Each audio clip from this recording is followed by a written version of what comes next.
Yeah, don't mention that in the joint. Live. Welcome to the Iron Lords podcast at lordsofgaming.net, episode number 103. And it's another glorious Sunday. We're back at the round table on the Lord's Game. And we've got the winner of our Sekiro giveaway, Division 2 impressions. Is Google the real next generation threat? Xbox Live on iOS and Android, Project xCloud demo, and Steam versus Epic to discuss. So we're going to get right into it. So let's introduce the four horsemen of gaming, those original lords of the realm here at the round table. My co-host with the co-most, my brother from another mother, the difficult game conqueror, and the how of the young wolf. My man, Lord Addict, how you doing, sir? Doing pretty good here in this combat talk. So once that starts, I might go pop a bottle or something. But this is the day that you want to sit down and listen to grown man talking. This is grown man talking. See, my Xbox isn't even hooked up right now, so I can't even escape to that. That's right. And your PC's otherwise occupied. So. Yeah. No, I've got two screens.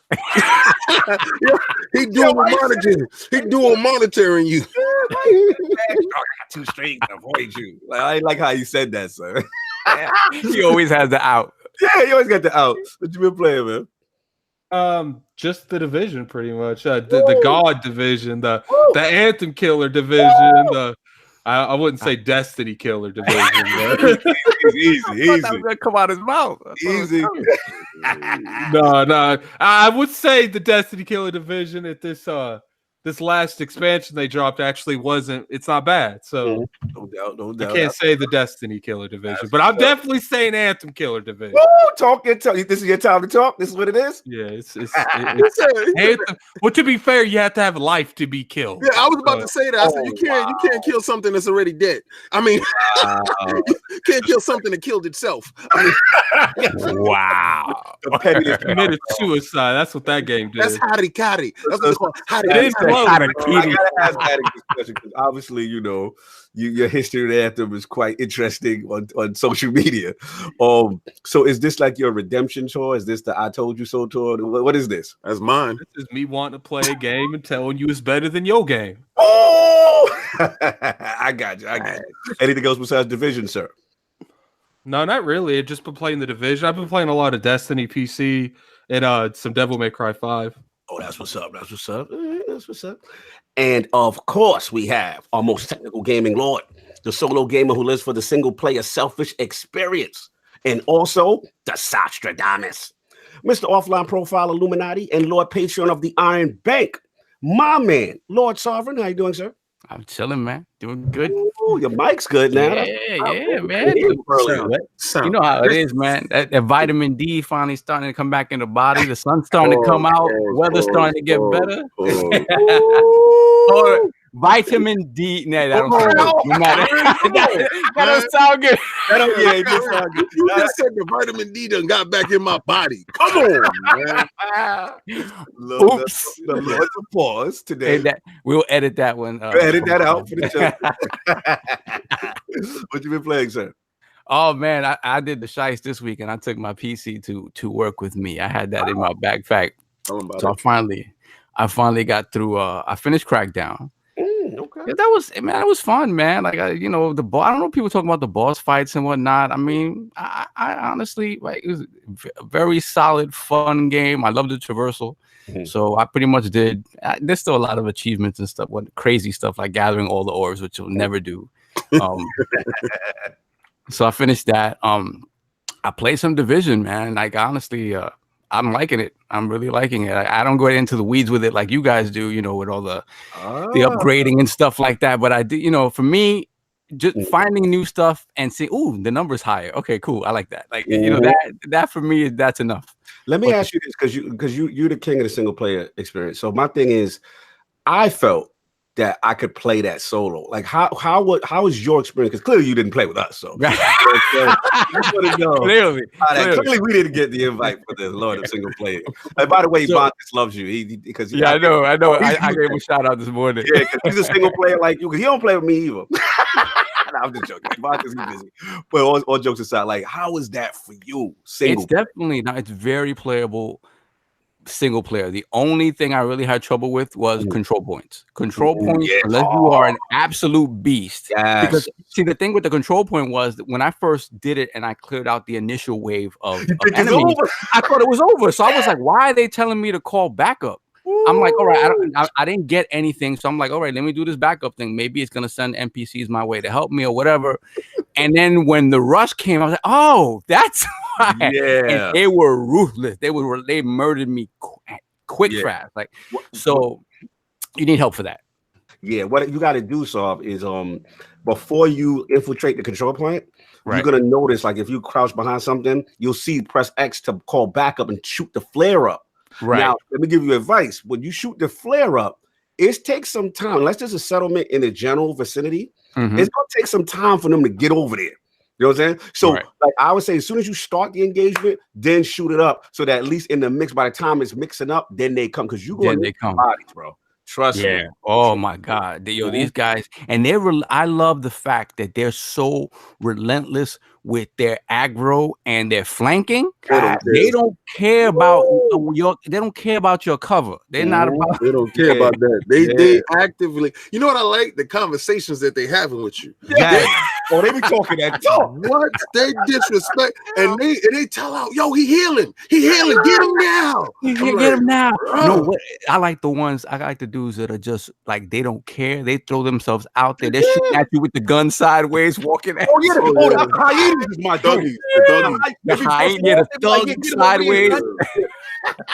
You haven't seen nothing yet until you get to those suicide bomber dudes with the glowing chest. Bro, those dudes, and they take you see them when they take the drugs to get you, when they stand on the side, they like, yo, pop those pills. All right, let's go pop those pills. Well, yeah, with the girls that are on the hyenas, they bum rush you. I'm like, yo, what is going on? That's what I'm saying. Like, why they gotta get high before? Because they're doing the kamikaze. They know they're not getting out of that alive, but they want to get you. But you know what? I like that touch, right? Because it adds to the reason why they going so crazy, so like to rush you, right? Because normally it wouldn't make any sense tactically to go at someone like that. Exactly, but they know that they're expendable. That I gotta say, man, woof, man. It was funny while I was playing because Kaibatsu and I share it, right? So while I'm playing, I see the notification pop up for the year 1 pass. Like Kaibatsu was playing, like, I got to get the year 1 pass, and it comes up while I'm playing. Yeah, that's what's up. Anything else you've been playing, sir? Nah, that's pretty much it. I wanted to touch a little bit more of a Devil May Cry, but I haven't been able to do that. And then this week is Sekiro Friday. We're gonna get to that. We got something to give away later. Yes, we do. No doubt. And of course, we have the Incredible Hulk of this, aka the Excess Gamer. The Lord of Combat Sports was a man of his convictions. The man's nothing less than that premium experience and is the leader of the Fraud Alert movement. Beloved Lord King. How you doing, sir? Combat shades are on. Let me tell you something. Let me keep this muting for real. Go jump in the bushes. Let grown men handle the room right now. I need elbow room. Be you, man. Be you. Excuse me. Elbow room. You need more. You need more than that. You know that room you got. So I'm gladly leave that. I'll exit the building. Let's pay the bills. We gotta pay the bills real quick. Shout out to Raymond Morrell playing with the $5 super chat. Playing Division 2 by yourself. Need backup, a turret, a drone, and 3 Hail Marys from a Catholic ring. Shout out to Raymond Morrell. As soon as I put up the funny thing is, as soon as they see the turret, they all try to destroy it. Like it's not one dude. They all go after. Now you got to get that out of here. Yeah, I don't play with that. We get back to that in a second. King, what's up? Get your elbows out. All right, Eternal Shadai, I'm gonna give you a shout out to that because you did call a decision on that, and I'm gonna explain why that decision went down, like you said, because technically your boy was knocked out since the 9th round when his brother wanted to jump on a rope and throw in the towel. That happened just like I said. His brother gonna jump on a rope and throw in the towel. But this is how it went, right? The whole narrative. We're talking about Errol Spence Jr. versus Mikey Garcia. A lot of dudes out here, if you listen to that combat talk, a lot of dudes out here was running with this rhetoric. A little big man can go, a good little man can go up and beat a good big man. That has never happened in boxing. Now, I want you to understand, Errol Spence is in his prime. He's an Olympian. He's going around. He's seen every style in the world as an Olympian. All right, there's nothing new that he's gonna see. He has fought every style, so he had to adjust to every style, right? This man is a certified animal. When I'm telling you he's an animal, I believe he is part Michael Myers and part Jason. All right, because this dude's face, if you watched every round, he had a particular mission. His face never changed. His face stayed the same. He didn't have a heavy breathing. This man had a mission. His mission was to make Mikey Garcia never speak his name out his mouth again. He beat this dude 2 minutes for every round and backed up off his behind just so he can carry him for a fight. I'm a fighter. I know when you're carrying somebody. He carried his behind to teach him a lesson. Don't you ever speak my name. He beat him so bad. Mikey at one point looked like a crippled old man. And I'm saying to myself, just let him fall, man. Just let him fall. Don't be that dude. Do not be that dude. Wait, King. You said he made him suffer, fam? What? It was sadistic? Yeah, it was that. It was definitely that. Because I think Yo, it was one point that he was doing some pantomiming joint teasing him. So the referee said, stop that right now. Because it was like a cat playing with a mouse. You see what a cat playing with a mouse before he killed it? Yo, I've never seen the destruction of a great fighter, because Mikey is a great fighter. I called this with Cranio. Shout out to Dave from Vegas. My man out in Vegas. Me and him stayed in the DMs talking about. Yo, that's the homie. Shout out to him. Facts. Yo, I called it back then. I said Errol Spence is going to slaughter this man. He is string his body up for all to see. Don't ever speak my name. That is the true boogeyman. I don't know who's gonna beat him. I don't know how they're gonna beat him. Old age is gonna beat him. So you giving me a good one. You gave me a good one, King, to get back in the box when you said Errol Spence is gonna be my wave. That's the wave for me. That's your new Roy. That's the new. All right, yo, real quick, yo, stay the chat going crazy. Boss Moon said your post fight was straight out of Compton. Commentary was fire. He said.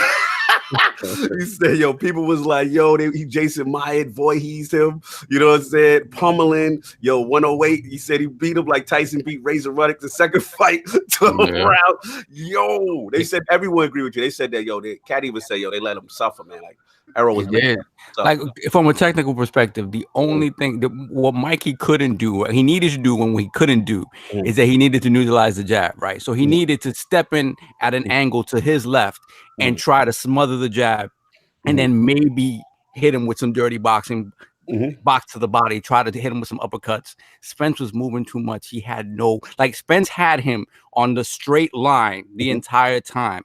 Spence, he hit him with the jab, and then he'd come right back with either the straight left or a hooking left, just to throw his timing off.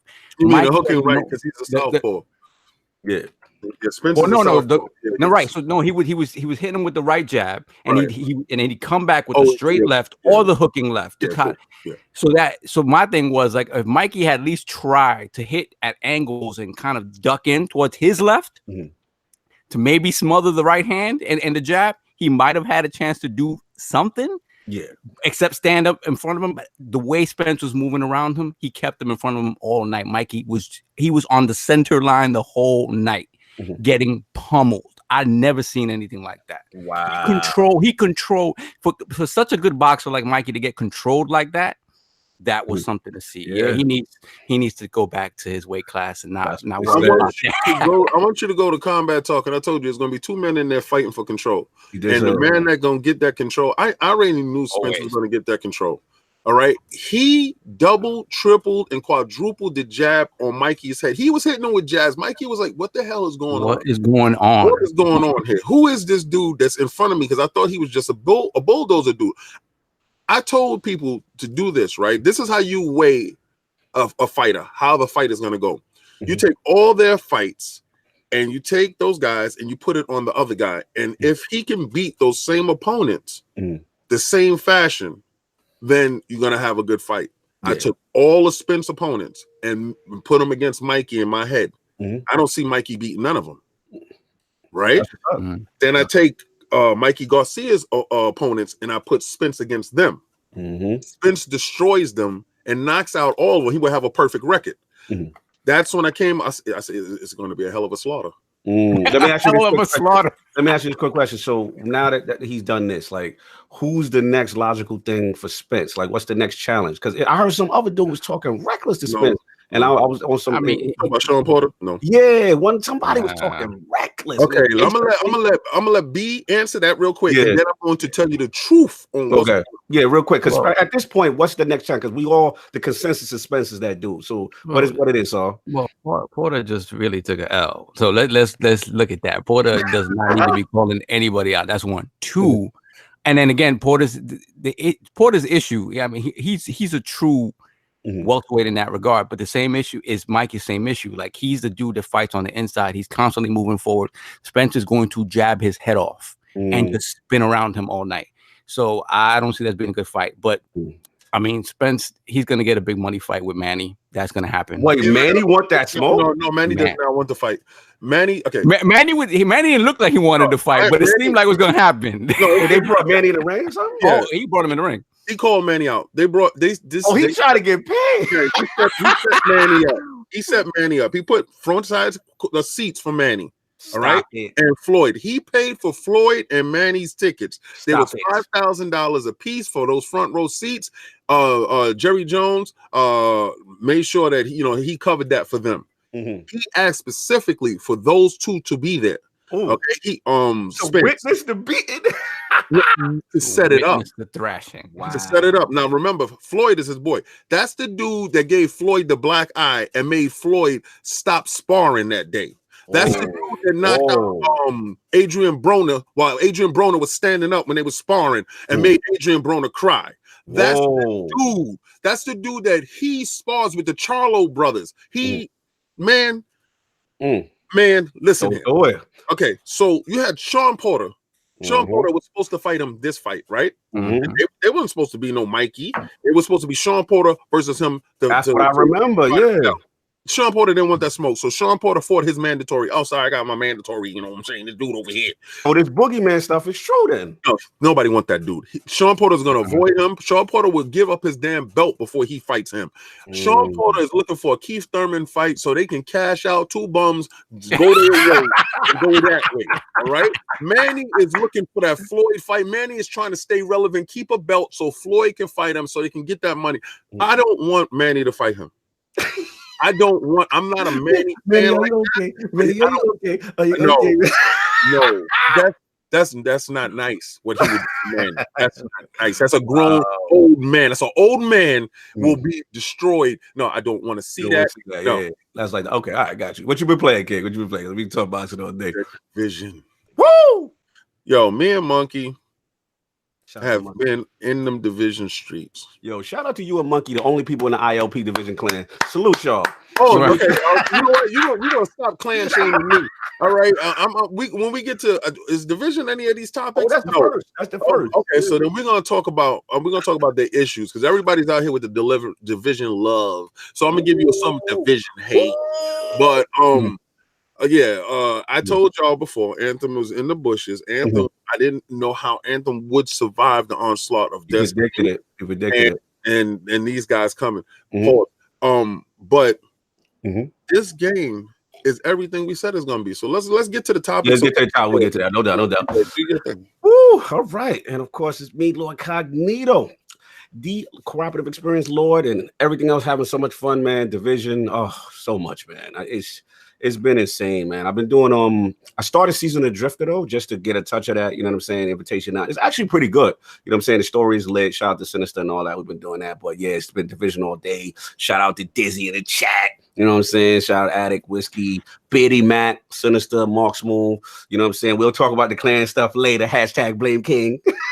Yo, y'all had this whole thing going, and you had people jumping. I'm like, what the hell? Why is that going crazy?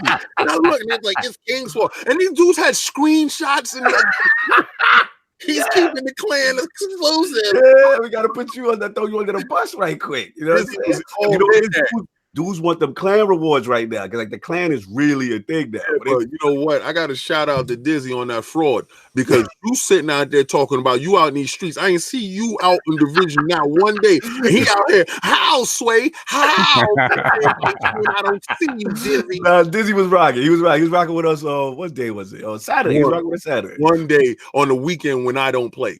Shout out to the BS. He don't come. Did you try to say he don't come outside like that? You know what that is? You when Debo in the streets, people ain't outside.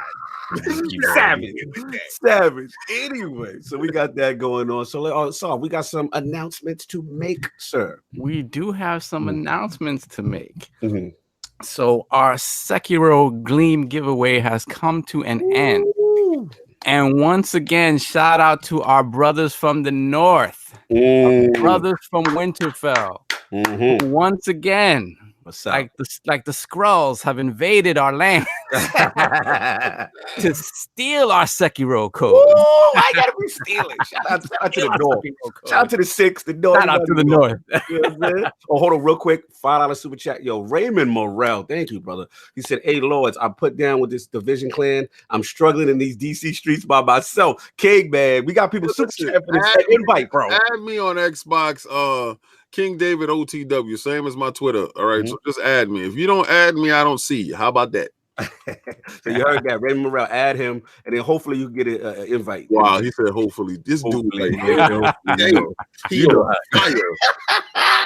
yo, guys, my bad. What's going on with the North invaded? To the north invaded yet again to steal our Sekiro codes. I thought it was gonna be me that won, but you know, conflict of interest. Exactly. So the winner of our Sekiro game giveaway is Lord Ray CK77. Oh, CK, I know Lord him. Raymond Koo, thank you so much, my brother, for all the support. You are the winner of our Gleam Sekiro giveaway. Wow. So look out for the code in your DMs. Well, first I'll contact you and you let me know what system you want it for, and then we'll get that right over to you so you're ready to go by Friday. That's what's up, man. Congratulations and thank you to everyone who entered. So and we'll let you know in the near future what our next game giveaway is going to be. Yes, sir. Yes, sir. And shout out to Lord Snaldo for once again being the hammer, the hammer, and making sure that these Gleam giveaways go smoothly. So man, shoot out to P, man, because he has to deal with a lot of shystiness and people trying to get their finagle on. You know what I'm saying? Oh my God. So yeah, shout out to him on that. But yeah, man, also we got another announcement too. So shout out to Saw for that. Yeah, man. Hear ye part 2. As you can see, you know what I'm saying? We got that Lords of Gaming in the building, you know what I'm saying? And first off, like the link, like the tremendous response that we've got from the writers, opinion pieces, the reviewers, it's been truly humbling, man. So proud of the site, you know what I'm saying? The admin, you know what I'm saying? Our editors, one of them on the panel, you know what I'm saying? And all of our writers who have contributed. So with lordsofgaming.net, you know what I'm saying? This being like a brand that's like grassroots, just kind of a new entity. Is kind of inspiring to see all y'all that's really rocking with us. And it's built up from the ground up. You know what I'm saying? Like this is a passion of real gamers. So shout out to everyone who support that LogNet movement. You know what I'm saying? But this is the second call of arms now. This is the second call of arms. So now we're actively looking for those who want to get into games media with a specific purpose on like breaking news, like that's on like a very timely fashion, or just commentary or any of the latest news that goes on. You know what I'm saying? So we love the talent that we currently got. Y'all nice. This is y'all good money. Now we trying to expand a little bit more. So so please, like I said, when you get a chance, go to @LordsGamingNet. I'm gonna put that in the description. That's the Twitter. So @LordsGamingNet. Give me a second. I throw that bad boy in there. And hit that up. If you look at the top of that, it's going to be pinned. There's another hear you with an application. Hit that up. You know what I'm saying? And like I said, it'll be to myself and our editor-in-chief, Lord Dizzy, who's in the chat. We'll be reviewing the next round of Worthy Lord. So get to it. You know what I'm saying? And we want that gaming news in the realm that, you know, truly comes from the people. Finest. You know what I'm saying? This is from the people. This is grassroots, man. We started something new and we want real gamers behind it. So again, @LordsGamingNet. It's in there. hit it up. You know what I'm saying? If you want to talk about breaking news and all that good stuff. What he's looking for and what we're looking for that new DJ Academics. We're looking for that dude that's on top of his game. That dude that, the try hard dude, that anything that he hears, that he digs and he finds out the truth to it. Like the finest. The finest is always hitting me with breaking news. Word. And the finest, I'm shouting you out right now. I really think this is up your alley. I'm glad that you jumped in here right now, and you jumped in right on time. So I really honestly believe this is really towards you. You already got a toe up in the mix. So shout out to you guys, man. Shout out to Young Chris. Young Chris is like me. Everybody like academics. Yeah. You know what I'm saying? That's what's up, man. Yeah, we need our little academics, you know what I'm saying, for the Lords. Break that breaking news in the gaming culture. What's going on, But like I said, love to everyone, man. It truly, I mean, what we've been like live for what, two weeks now? Like, it's not even that. It doesn't feel that long. It doesn't feel that long at all. It's been not even a month, man. And just to see the people that are just see what we're doing and really just want to take that opportunity to jump in and do something they've probably been passionate about but been afraid to do is amazing, man. Like, we have just so many people that are just passionate about specific subjects, whatever, and just go out there and do it, man. Like, again, we're so happy to have you guys come on and be willing to write for the site. It's been an amazing turnout. It really has been. Absolutely. So all you Lord academics out there, like Jonathan B said, make sure y'all sign up. Your lordsofgaming.net at LordCognito. It keeps logging me out. I don't. Oh, you about to nuke the podcast again? I don't know how to leave. He definitely is, because he's now in the ILP. Yes, he's getting ready to nuke the podcast. Like a second ago, there was two of my icons pop up. Like, Google Hangouts is tripping right now. All right, bro, just stay where you at. Don't move. It's not up to him because it's about to boot him. No. If it boot him, it's fine as long as he don't manually. All right, hopefully we'll see how it goes. Oh no, what happened there? Oh boy, we Google Hangouts is messing up, man. It's only messing up on yours. No, I never had this issue until when you today. Respect combat talk, you won't stop being pushed around. The internet is pushing you around. Jonathan B said, "Can we start a fund to get addicts some better internet?" Yo, they going there right now. Anyway, so shout out. Oh, I see Lord Sonaldo in the building. What's up, sir? How you doing, sir? What up? How you doing? Chilling, man. So let's get into this poll. Last week's poll results are in, and the people have spoken to the question. With the recent PS4 firmware announcement allowing remote play functionality to iOS phones and tablets, do you think this will eventually lead to Sony adopting a more aggressive streaming approach with PS Now? The winner at 61% of the three-way ILP poll is yes. Similar to xCloud, PS Now will also evolve to any device group. Coming in at second place at 26% was the no. Remote play has existed for years. PS Now will also remain the same group. And coming in at last place at only 13% was the I don't care. I'm not interested until I get PS Now or my toaster group. Shout out to all the Lords who participated in last week's poll. Lord King, where are you at with this, man? I told y'all. I told you. You Sony dudes out here are so reactionary, just like Sony. They always watch what everybody do and they follow them. They follow monkey see, monkey do. So Microsoft is out here with their cloud. We're gonna move this way. We're gonna move this way. We're gonna do it too. That's how it goes. They just copied. And they're like, yo, Sony trendsetters. Sony's out here and he's gaming. Shut up.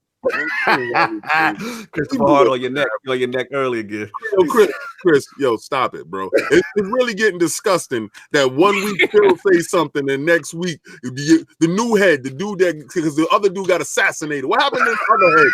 He got assassinated. Why Phil is the only consistent in these streets, and all these heads is disappearing and showing up with new bodies. Who is these new people? Shout out to the new people. Who is you? Get out of here. So King definitely feels that way. So we got that going on. You know what I'm saying? Shout out to Dreadpool. Chat, I see, bro. Yeah, man. So we gonna get into these topics. Addict, please don't nuke the podcast. You still here, sir? Is he? Yeah, I'm still here. Okay. We'll make sure. Okay, cool. So let's get into these topics, man. I got Petey in the building, but Lord Addict, man, what's going on? We had a big launch this week, right? Yeah, we did. It's the division. I had to mute my mic. I have stuff going on. Would you prefer me to keep it on, King David? I'm curious. I want to know what's going on in your life. No, you don't. So obviously, there's no secret that the Lords are, well, all of us besides Lord Sovereign are a big fan of loot shooters. We play quite a bit of them, except for Anthem. But early. But today, we actually had the Division 2 pop in. A lot of us besides Lord King. I don't think LordCognito, after a couple weeks, you stopped playing the Division with me, right? What Division? The 1? Original Division. Yeah, me and you were on the island. They banned us. They was mad at us. Yeah, we was not on it. There was the what was that thing called that was supposed to be their raid in the Division? I keep forgetting. The Rikers Island. Rikers Island. Yeah, there was. We had that. We had all that going on. But now it feels like with the Division 2, I actually played it. Shout out to LordCognito. It's actually it's a really good game. It's been coming from you because you, like myself, well, I mean, you were even more of a quote unquote Division hater than I was Division 1. Yeah, I on multiple. I'm sure you could go back in the older episodes and see me multiple times saying that I won't touch this game at all. And I played it. I tried it out, and it was a running simulator, so I stopped playing it. So, but this game, they fixed a lot of my issues that they had with the franchise, and it just shows another thing that I'm honestly starting to think Ubisoft's the best publisher this generation. It's funny you said that. I was on shout out to PTK Glam, shout out to the Shop Podcast, Game of Fortes in the chat.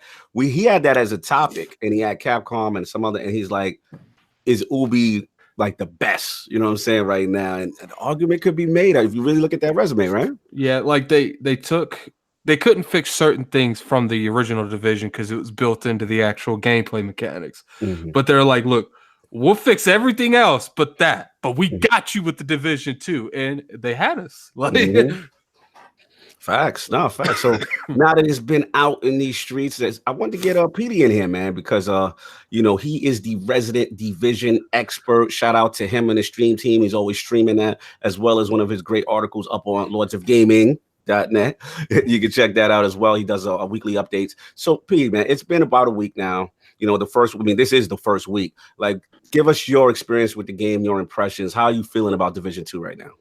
So I will tell you this. I have about 24 hours already in the Division right now. And I'm only a level 26, and I'm still pushing content like hard.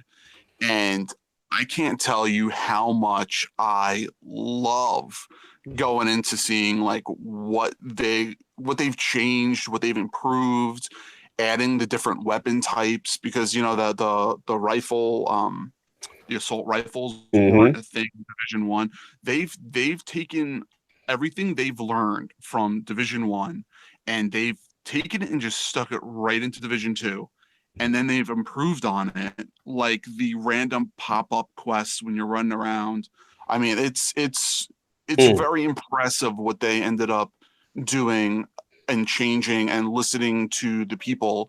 And I'm not saying like the game isn't without bugs. There's definitely a handful of bugs, like the if you have a chem launcher and you're shooting a heal, you can accidentally like shoot the thing across the room instead of dropping it on the floor, and you can end up seeing a lot of glitches within the animations. Like if you knock into something on a wall and there's like a couple of things, it'll start glitching, and then next thing you know, you see like a stuffed animal just like bouncing across the room and glitching. It's crazy, but I'm actually very impressed with what they've ended up doing. That's what's up, man. Now, again, you've been championing this game. Like you've been waiting so long, and I guess it's one of those things where it's like, do you feel like vindicated? Because I know, like I said, you've been even when the anthem was strong, like you was like, yo, I'm getting it, but that Division, like you always was, you know what I'm saying? Like it's true to that, like PD. So like, is it how's that feeling? Like that they, in your opinion, kind of you feel like they delivered on the promise, so to speak? First, I'm not going to say I'm not like Anchorman with Fallout 76. So I'm I'm very even thought process towards it. But you know, I will say that I've been waiting for the Division 2 for a long time, and what's really interesting is that they announced Division 2 almost a year to the day of the launch, which was really interesting, and many people didn't realize that. And they've said that the game was already 2 years in development, which means they were only a year into Division 1 and they already started developing Division 2. So they already knew that the IP was going to be a big deal and it was going to bring a lot of people. And I think they did a really, really good job of what they ended up doing, and taking a person like me who's a huge fan of the first one and seeing what they did with the second one. I'm very pleased. I'm very happy with what they ended up doing, and I can't wait to see what they're gonna. I think it's next week or the next week after that they're gonna activate the tier 4. I'm sorry, the World Tier 4 into World Tier 5. Because they haven't activated that portion yet. So everyone is pretty much sitting at World Tier 4. No doubt. First of all, shout out to Eggman, who's back on your neck, Petey. He said Fallout 76 is still the GOAT. Shout out to him being the only one in the online community over there. Not besides. He said it's him and Gabe. And shout out to Digital Tiger. He said that Ubisoft is like the new Rockstar this gen. Several new IPs with tons of content. Rockstar is just money grabbing off reputation. So he's like, Ubi out here. All right, okay, I feel it. So let's get Lord Sov and King in here, man. It's release time. The first week y'all been touching. I got a full disclosure. Ubisoft has brought the King out. All right. Shout out to Ubisoft for sending me the $60 to go purchase a game on my PC. Full disclosure, my opinion is paid for. So wow. So we gotta put a disclaimer on the I gotta tell you right now, hey, the King has been paid for. So I don't want y'all thinking, this is not a paid announcement. This is a paid announcement. I feel like there's too many occasions where you're being bought out here. You were getting on me a couple podcasts ago for being bought out. Because last week he was bought out on Super Chats. He only talks to the crowd. I'm gonna tell you right now, I'm not. And then he had all that hate for Anthem, but he was bought out. Like that. Find out King, how did this come about? Like, all right, okay, so I was minding my own business, right? I had my own business being minded, and then in the mail it came and said, Lord King David. I was like, whoa. So I opened it up and it said Ubisoft had the whole big thing. I was like, yo. So I opened it up and it was like, thank you for attending. Remember when I attended the joint over in Cali? Yeah, and I put my name up on. You have been selected to try our finest wares. So John B said the realm has been compromised. EA owns Ninja and Ubisoft owns King. Listen, hey, they broad alert, you King. Oh, they going in. Yeah, listen. You can say whatever you want to say. I'm telling you off the truth. I didn't have to tell you what was going on in the back doors. I just wanted you to be clear in what I was saying next. So listen, okay. This goes back to when we was in Cali. Yeah, bro, you just upset. So when we was in Cali, we was on that For Honor stuff and all this stuff. And the Dance Central stuff, and we was looking at all that stuff, having a good time. Remember the No Pizza? All right. So it was a little thing that we signed up for, the Division stuff. And one of the developers was like, "Oh, do you play?" I said, "Yeah, man, I get down, real heavy on my Xbox." He said, "Do you play on PC?" I said, "No, not at all." He said, "Okay, what type of rig are you running?" I told him the rig I was running. He said, "Oh, you definitely should be playing on PC." I said, "Don't think so. I really don't think so. That's not gonna happen. I really don't think so." He said, "Look, well, try it out over here on PC." So I went over there and I tried it out. I was like, "Yo, it looks really nice, but I'm not gonna do it." So I said, I'm already gonna buy the DLC and all that other stuff. He said, "Okay." Took down my information. Lo and behold, dude remember me, send that joint to me. So that's a nice thing. I'm going to purchase it on PC. This rig is gonna run that. We'll see what it look like. It is nice. I'm not gonna lie. It is really. Wait a minute. Does this mean all you guys are gonna play on PC with me now? No, that doesn't mean I'm gonna play on PC. I'm gonna go over there. I'm gonna play like 1 or 2 days with you, and then it's gonna go right to the bushes. But check this out. all this love that y'all showing, I got a real problem because I was basically the Jordan face meme on Saturday for no damn reason. The clan. Now I see the clan there, right? Start the ILP clan. Me and Monkey in my party. So I'm like, okay, click on his name. I said, let me see how I'm gonna just add him because I think you just click him and put him. I'm used to that. I'm used to click him and put him. All right. So they said, well, add his name. So okay, cool. I stood there for probably a half an hour putting Monkey's name in. I said, why is it not giving me enough words, like letters, to put this man's name in? I couldn't add the dude that was standing next to me in the joint. I said, so it's convoluted. Then. I said, this is the most BS. You know what I want? I want to add Cognito so bad so he could be admin, so he can add people. It is horrible. The next thing with that game, I'm in the middle of the fight. I said, let me throw down my turret so we can set it up. Why is my turret still stuck in my hand and I can't toss it? Oh, the glitch. Oh. And it happened on numerous occasions that I'm running around with a hacky sack in my damn hand, getting shot at and being murdered in these streets. Had to switch to my gun, fight it off, and then after a while, after I do my the drone, then I can throw the turret on the floor.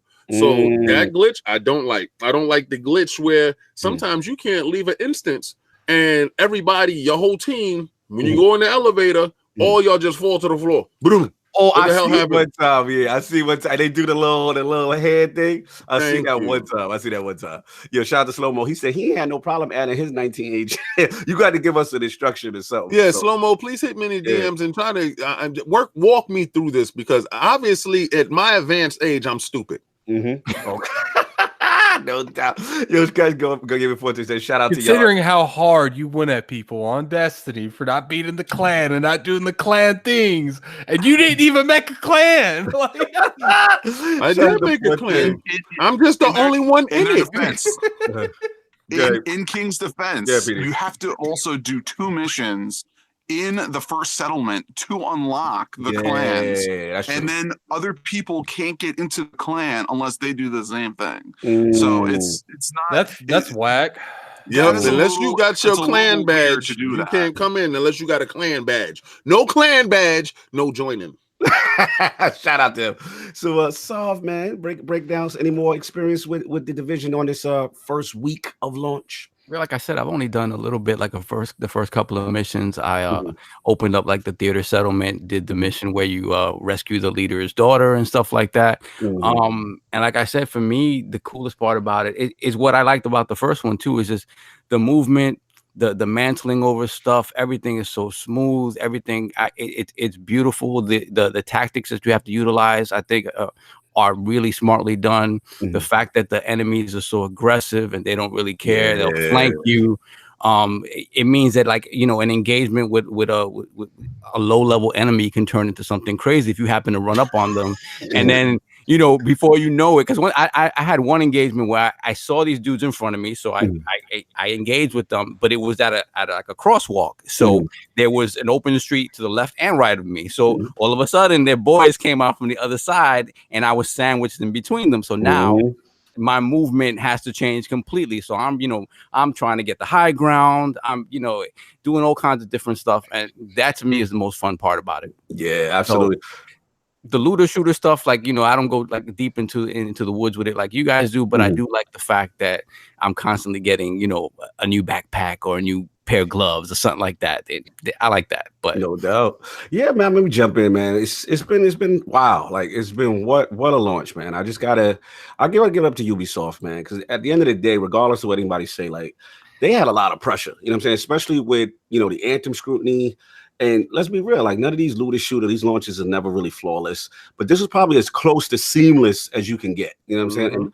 And for the record, like, Division 2 might not be everyone's style of looter shooter. You know what I'm saying? Everyone likes, but as far as like being polished, feature rich, for the most part, minus King's issues, non-buggy. You know what I'm saying? Like, I've ever seen at launch. So I mean, yo, they delivered for me like 4K, the HDR, Dolby Atmos, the light sourcing soft. From the question about the HDR, because I think they fixed it with yesterday's patch. The first day, I couldn't change my HDR slider, and it defaulted to like 250. And you know, our TVs could do like 1200 nits. So I'm like, what the hell? I can't move it. So yesterday, after the patch, it worked fine. Yeah, so and they be quick with like about 2 or 3 patches already. Yeah. You know what I'm saying? So like on the X, it is stunning. Like the 4K, pretty good. Can we bring up something real quick? Go for it.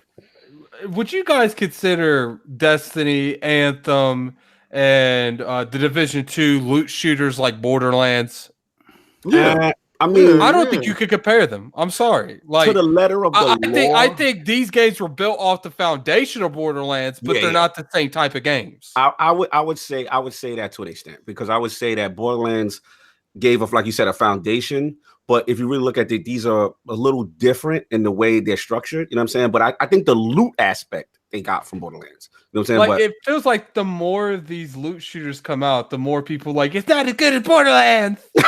And I'm just like, ain't nobody saying Borderlands trash. Like, ain't nobody saying this. It's good, but it's like a pure story. Yeah, right. And that's one thing about Borderlands. I never really played Borderlands, but is Borderlands a living game like these games are? No, it's not. It's more structured, linear in that respect, and it's PvE heavy. And I think a lot of people maybe thought Anthem would go down that route a little bit, but no, I mean, shout out to Borderlands. Nobody ain't giving up. I mean, we give it up to Borderlands all the time, man. We on our topics. Shout out to PAX with that new Borderlands gonna be there, and we gonna be there. Shout out to that. Absolutely, but yeah, man. Maybe on that one you'll make the clan. Wow. The dude that's never on. He jumps in my parties just to say hi King, what you doing? I said, yo, I'm doing this, Addict, what's going on? And then he'll just leave. Like, yo, he don't say bye. Yo, he's the most confusing person ever. Like he's disgusting, the stuff that he do, and everybody go, what the hell just happened? You know that gif of 50 Cent in the back, like passing the car. That's me. It's like, what's up? Except for I'm not black, obviously. But yeah, man. I mean, like I said, it looks fantastic on the X. Shout out to King. PC ain't no slouch, man. PD, I seen it, man. 60 frames. Oh my god, it's smooth, buttery. I cannot front. You know what I'm saying? Like the gameplay is literally a love letter to everything I hate about Division 1. Like everything I hate. Like this is the way Division should have been. I was sitting with Cognito, and the whole time I'm sitting there with my fraud alert on like this, right? So I'm playing my game, and Cognito's playing with me, right? And I'm like, this Cognito over here. He like, King, let me tell you, man, I like that. I do want to make it very aware that I have ordered a red one of that blue one. Okay, we're gonna be the fraud red versus police. So when King don't want to call fraud on himself, I have you guys. Okay. But anyway, like I was saying, like this is the way it should have been. Like Soft said, super aggressive. The enemy AI, that flank, they utilize their own skill. You got the faction behavior types. The hyenas will run down, they bust off with the wild. You know what I'm saying? Style. You got the true sons. The drops. What's up? You know what I like about the yellow bars, like the real boss yellow bars, when they be like, the boss has entered the building. With like high priority boss. They're actually kind of mean. Yeah. But when you shoot them and their armor is coming off and they working it off of their body, I said, wow. Now it's like, remember when you was complaining like they're so bullet spongy? Yeah. And I don't understand why, right? But when he's taking off his armor, he becomes less bullet spongy, and he's allowed, you can do more damage. It's really good. Is those golds will walk through like the Terminator, man. They'll just keep walking down the hallway, and it's like, what is it gonna take? Yeah, later on, you guys will actually experience when you're fighting those guys, they will actually re-armor up and then full heal and then get a heal bar on top of that. And you're just like, you've got to be kidding me. So us here at the Iron Lords prefer to kill people before they do dumb shit like that. I'm running all of this. I've been running solo, and it is challenging. It is vastly harder. Even the story mode, I can't believe how hard they made the story mode. No, now though, you don't go to multiplayer inside the rooms and just add people. That's what you get for playing that PC stuff. I do the whole entire story. I will do the first tier 1 solo to the point where I get to level 30, and then me and my buddies are all going to just start gearing up. I'm starting to see all PC players is like in a dark room with that light, no friends. Like, oh my god! Wow!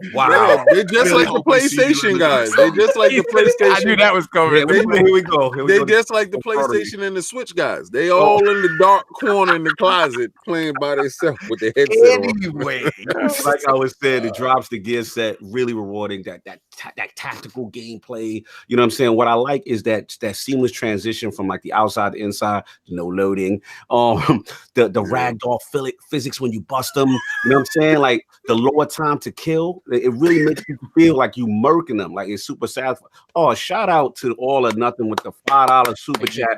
Love the show, guys. Keep it up. Thank you, brother. It means a lot. That's how we read stuff that pops up. That's how we read it. Unbelievable. Dang. Where we're gonna, in order for King to talk, King, yo, find the cotton. All or nothing. King will only talk for the golds.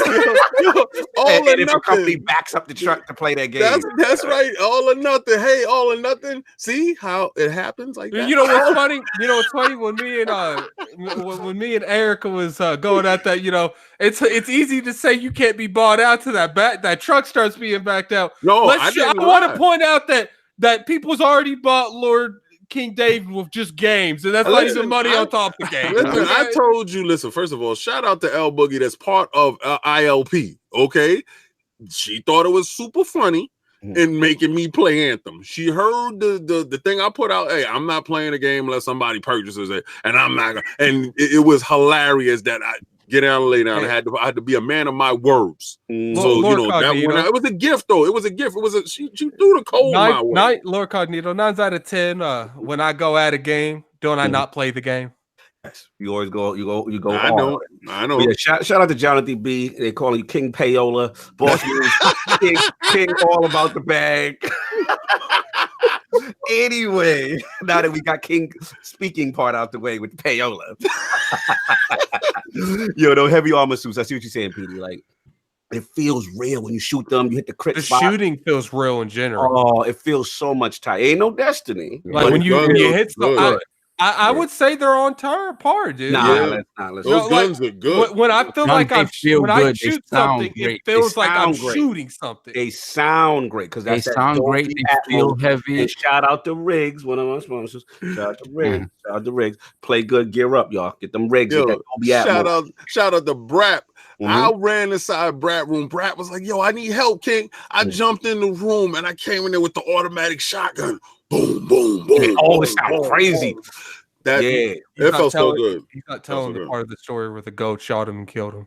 I love the whiskey too with the shotty. What's up, Soft? Any game that allows you to shoot grenades out of the enemy's hands and let them kill themselves with it. Like I do that all the time. Yeah. I love that, dude. I love that. Yo, tell me y'all don't be scared. Yo, PD, don't you be scared when you hear boom, boom, boom, boom. Oh, they shoot grenades over here. So like they wild. Oh, and their accuracy with the grenades. No, they accuracy to get you out of that spot. Like they don't. All the days of you staying stationary in one spot, you playing like you Gears of War. That's a wrap. Not only they gonna rush you, they gonna flank you. They're gonna throw grenade launchers at you. They got their own tech, their own sentries, their own stuff. Like it's very aggressive, man. And I like the difficulty. Go ahead, Peter. I got two things. One, have you experienced the rocket launchers yet? No. You're sitting there and all yours.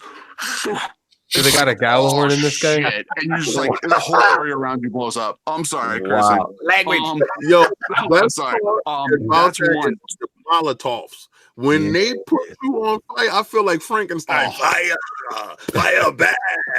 Yeah. The thing with the AI, what a lot of people don't realize, and they've actually did a deep dive conversation on this. In Division 1, when they introduced the hunters, it's more advanced AI intelligence in comparison to what the normal. I heard about the hunters. I heard Slow-Mo talking about those. Yeah. Right. So what they ended up doing was they took the information that they gathered from the AI from the hunters, and they actually took it and put it into every single one of the AI players.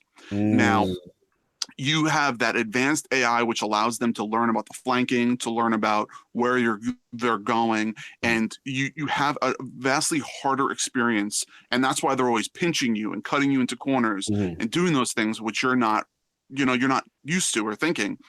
And the other thing is that I haven't experienced yet, but I've heard people that are as low as level 7 and they've actually experienced hunters in the world while they're running around. I haven't seen a hunter yet. Like they just look like a regular dude. You take their mask. I heard that. Oh, those are the 52 bosses. That's what y'all talk about? No. The hunters are totally different. They're just regular. They're NPCs, but they're vastly harder to kill. If they come up on you, they will one-shot you. I mean, they are probably the hardest mobs you will experience and fight with and deal with.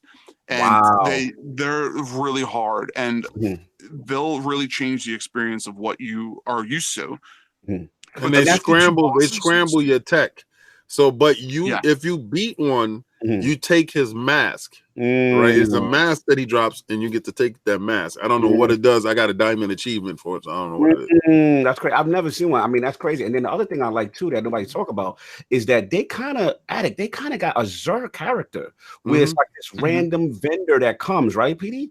I have another person to disappoint me every week. Tell me about this vendor, PD.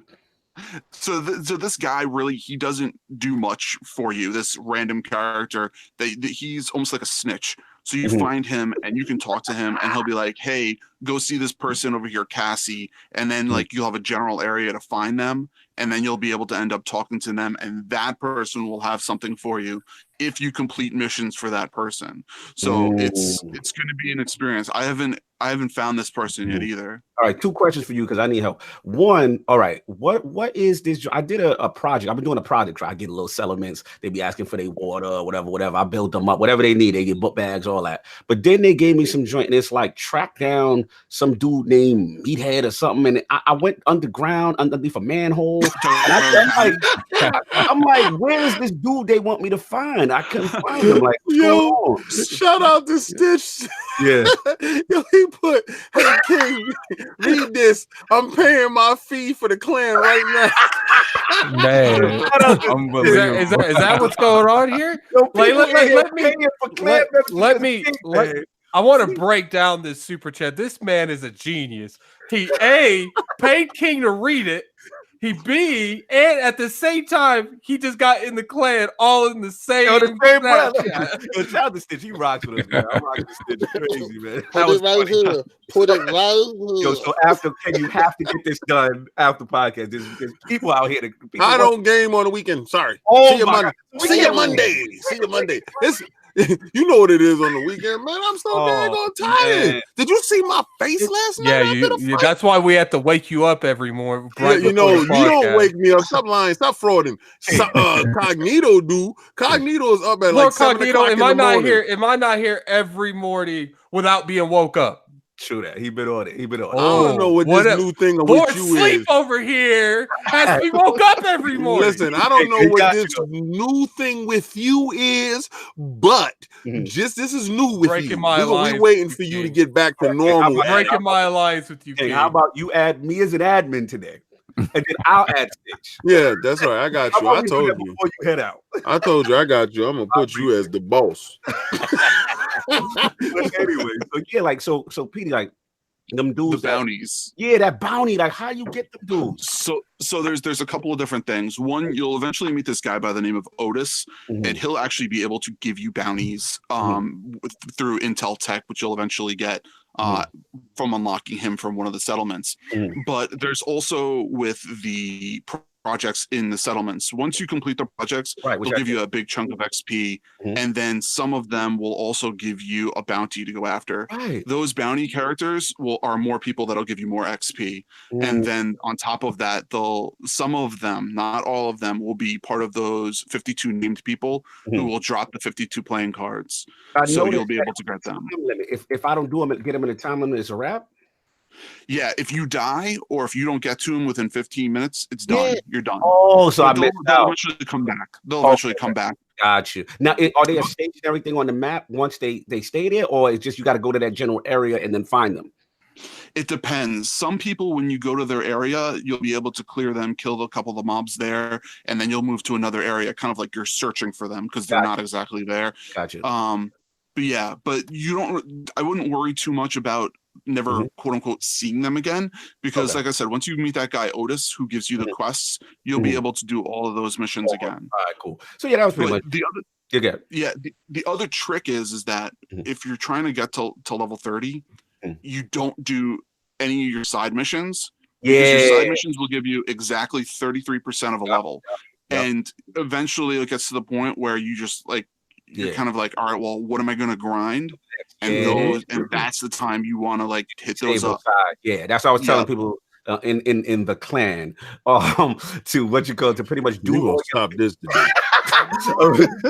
your main missions, right? And then once you beat all the main missions, save all the side missions for later, because that XP grind gets so harder to level. So yeah, shout out to you, shout out to Marco Style. I think also said something similar, you know what I'm saying? And that's what's up. So anyway, yeah, that's pretty much it, man. I mean, as far as that, I mean, I think it's the end game for days, man. So much in it. I've been telling people like this game gonna steal your soul, man. If you got other games that you want to play, like you play Division right now, it's gonna be a wrap for you playing other games right now. It's just that good. And yeah, man, this is kind of like I'm on my addict wave, like I'm on my told you so moment. You know what I'm saying? A lot of people, you know, didn't. I love that game. You know, listen, man, it's one of them things. I told y'all this thing was coming, not y'all here on the panel, but just people in general. You know what I'm saying? That this was coming, that Ubisoft learns from their mistake. You know what I'm saying? No one listens to their community and applies the fixes better than them. You know what I mean? And look, we got a true battle now for this looter shooter title. You know what I'm saying? Destiny's on watch. Anthem, I don't know what's going to happen now, but man, you got to buckle up, man. This is what it is. So that's what I got on it. What you laughing at?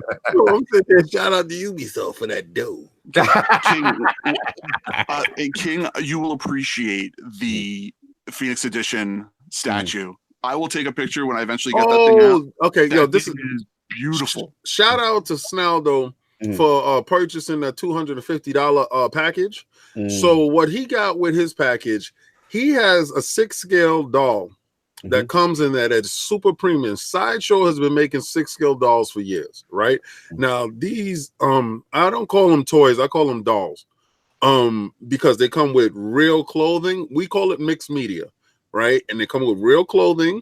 They come with a whole bunch of switch out hands, beautiful guns, the articulation and the character, the dolls are, I think it's like what, 200 points of articulation, Snaldo, if I'm correct.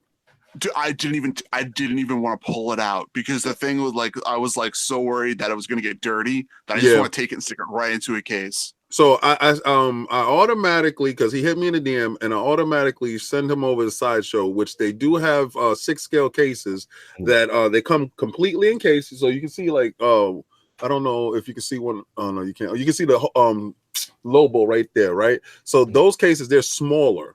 Then they're made for the 6-scale size that you can put on top of a table or on top of your dresser or something. And they have built-in lights that you can position to illuminate your character. So it's one encapsulation in the cage. I think it's like $60, depending on the size for the 6-scale. But anybody that wants that stuff, and if you purchase that $250 package, please make sure you put it inside a case because that is super premium. So this case, like, you got like these little lights and stuff that you could place. Yeah, it has lights in it at the bottom and at the top, and you can position the lights towards the character. Once you pose your character inside the case, you close it, you seal it. It seals it from dust, smoke, any harmful UV lights that come in because it's tinted. You won't, so that your character won't discolor. Your character won't get dust on it, and it won't fade. Over time. Awesome. So, you know what I would put in there? What? My Charizard holographic Pokemon card. Yeah. I'm joking. Hold on, real quick, y'all. Before we move on to the next time, I got to bring this to the PD and Addict. They saying that we ducking the writing. They saying that the writing in it is bad. Can we talk about the terrible writing of the lines in the game and something about sending you to DC when you're in the middle of a gunfight? The Dizzy going in. He said it's bad writing and where's the writing in Arc? That's where was the writing in Arc? I just have one thing I want to say to Dizzy. You're lucky you're an admin. I'm gonna go at him anyway. He was going at me on Saturday. Where's that writing in art? More for me because they don't care about no stuff. Okay, so yeah, let's solve. You hear that? Because you a writing guy. The writing is terrible. It's horrible. I've got, you know what? In certain games, I've just come to ignore it. I saw it and I was like, whatever. But for me, it's one of those things. Like I never play with you guys, but eventually I will play with you guys because I don't care about the story in this game. Right. So yeah, it's not great. There's nothing amazing about it, at least so far. You know, you have your scarred characters, your angry characters. You know, everybody's an archetype. So. Right. Yeah, but no, it's not great at all, and I don't think it needs to be. Right. Dizzy said that Arc isn't story based. So what is Arc? Because it's not performance based, it's not story based, it's not graphics based. I'm confused. It's not graphics. I'm not gonna sit here and act like Division got some world-winning story, amazing character. I'm not wrapping together though. Yeah, listen, we all know for the most part, this is some, post-apocalyptic style kind of, world going to crap. I love it. It's the money flu. No, but listen, I don't want to avoid what they're saying. Like, we're not going to sit here. I will say, like, Destiny's story right now is in a way better place. You know what I'm saying? Like, Anthem story is a little better. Even Anthem got a better story. Beautiful. Arc makes me cross-eyed trying to watch that stuff. When you listen to like the villain's monologues, when you find the like telephone caches and you listen to the villain, it's stupid because he's like, "What if I'm telling you the truth? What if I'm misdirecting you? You'll never know." Like it's stupid stuff like that. It's like awesome. Right. It's awesome. At the end of the day, no one's gonna sit here and act like the Vision story is. Woo! Like no one's doing that. Like, if they gonna win a Grammy, we're not going for narrative. I feel like one day someone's gonna crack this, make a good story in loot shooters, and they're gonna pay out because of it. It's called Borderlands. But I will say, people. Listen, I gotta throw some shade for the people who are on the Anthem train. Like, let's be real. Like, Anthem narrative ain't nobody's gripping like that. Nobody, like, to me, besides Owen, maybe. You know what I'm saying? Like the rest. And most people couldn't even tell you the character's name. Anthem, I don't care what they talk about. It's like, yo, just shut up and let me get in the suit. Let me get in the javelin. I just want to fly. Like, so let's not act like Anthem is so superior right now. The only people who can put their chest out on writing and story right now is Destiny. You know what I'm saying? Like right now with the Drifter joint, the Invitation of the Nine, all that is crazy. That's lit right now. Destiny's currently in their bag. Wait, did you just say Destiny has a story? Oh, Destiny's in a bag. I'm putting it out right now. It's just because Bungie understands how to do lore. And look to Lognet later today for an article going up by our own Ancient of Frost, Joshua Redding, specifically about the Invitation of the Nine. You'll be seeing we get that Lords of Gaming.net exclusive preview. Oh, that's what's up, man. Yeah, Grammys. I see that and if y'all know me, y'all know I don't do none of those award shows. I have a particular bias towards them. So Grammys, what's the other one? The Oscars, whatever the hell that they do writing for. There you go. It ain't getting that. How about that? There you go. Listen, Division, tremendous launch. We'll see if it continues. It looks feature rich, crazy smooth. It's been a great start for Ubisoft. We'll see if they keep it up in the Looter Shooter Wars. Lord King, Google is out here. What's going on? Yo, Google is out here. Yo, shout out to Google at the GDC next week. That they're going to do some stuff, and if the rumblings is true, I don't really like the speculation part too much about everything, but in the background, they're talking about Sega is working with Google. Now, I particularly saw this title, the story, and I ran what I put in the chat very quickly. This is my topic. Because if y'all understand, I told you Microsoft isn't exactly like that too. Microsoft isn't the company that we wanted. We wanted Sega. All right, so Microsoft is there by default. So Microsoft is always looked at with that snide eye, which Sega dudes is like, okay, I'll take them, type of thing. And now, if it's true that Sega is in bed with Google, this can be Sega's ultimate get back. They have the catalog of games you want to play updated. They have the catalog of games that can get you to purchase a system. They have the ability to put together an attractive system if they're working hand in hand with Google. Google has the cash. Imagine somebody with knowledge but no finance, and then they have a dude with finance and no knowledge. It's a perfect marriage. If this is true, what does that do to the realm? Is that really that much of a threat? That's what I bring to the table. Yo, shout out to Don't Call Me Daddy. He said Dreamcast 2 Electric Boogaloo. Yo, they going in. Boss Boo said Sonic gonna run out on stage. Yo, they out of control right now. All right, shout out. Let's get this going, man. Because this is interesting. We got a lot of developments going on, like King said. Obviously GDC next week. The rumors are piling up. I actually want to start with Solve. I want to start with Solve on this. Like, where you at with these rumors, man? Is Google coming? Are they the threat that we need to be worrying about? I mean, they're the threat if you're to believe that streaming is truly the future, and that all this talk that people are saying about consoles aren't going anywhere, which I truly believe.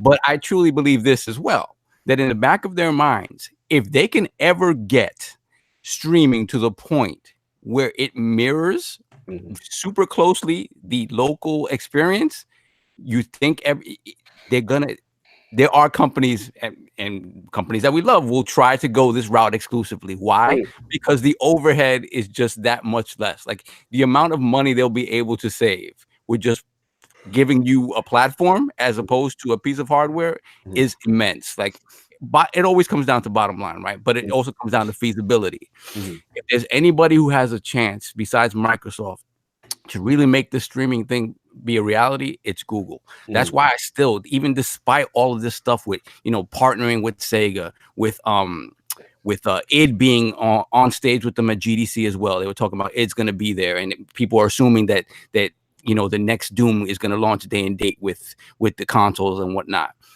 For me, it still feels like they're still talking about the Project Stream. I honestly don't feel there's a box associated with this. Wait, hold on. So you think that there's not going to be a dedicated console? There's never been a moment in time where 4 consoles couldn't coexist, stealing my all being successful at the same time. It's tough. So now, how do you differentiate yourself, right? How did Switch differentiate itself? It made itself a portable thing.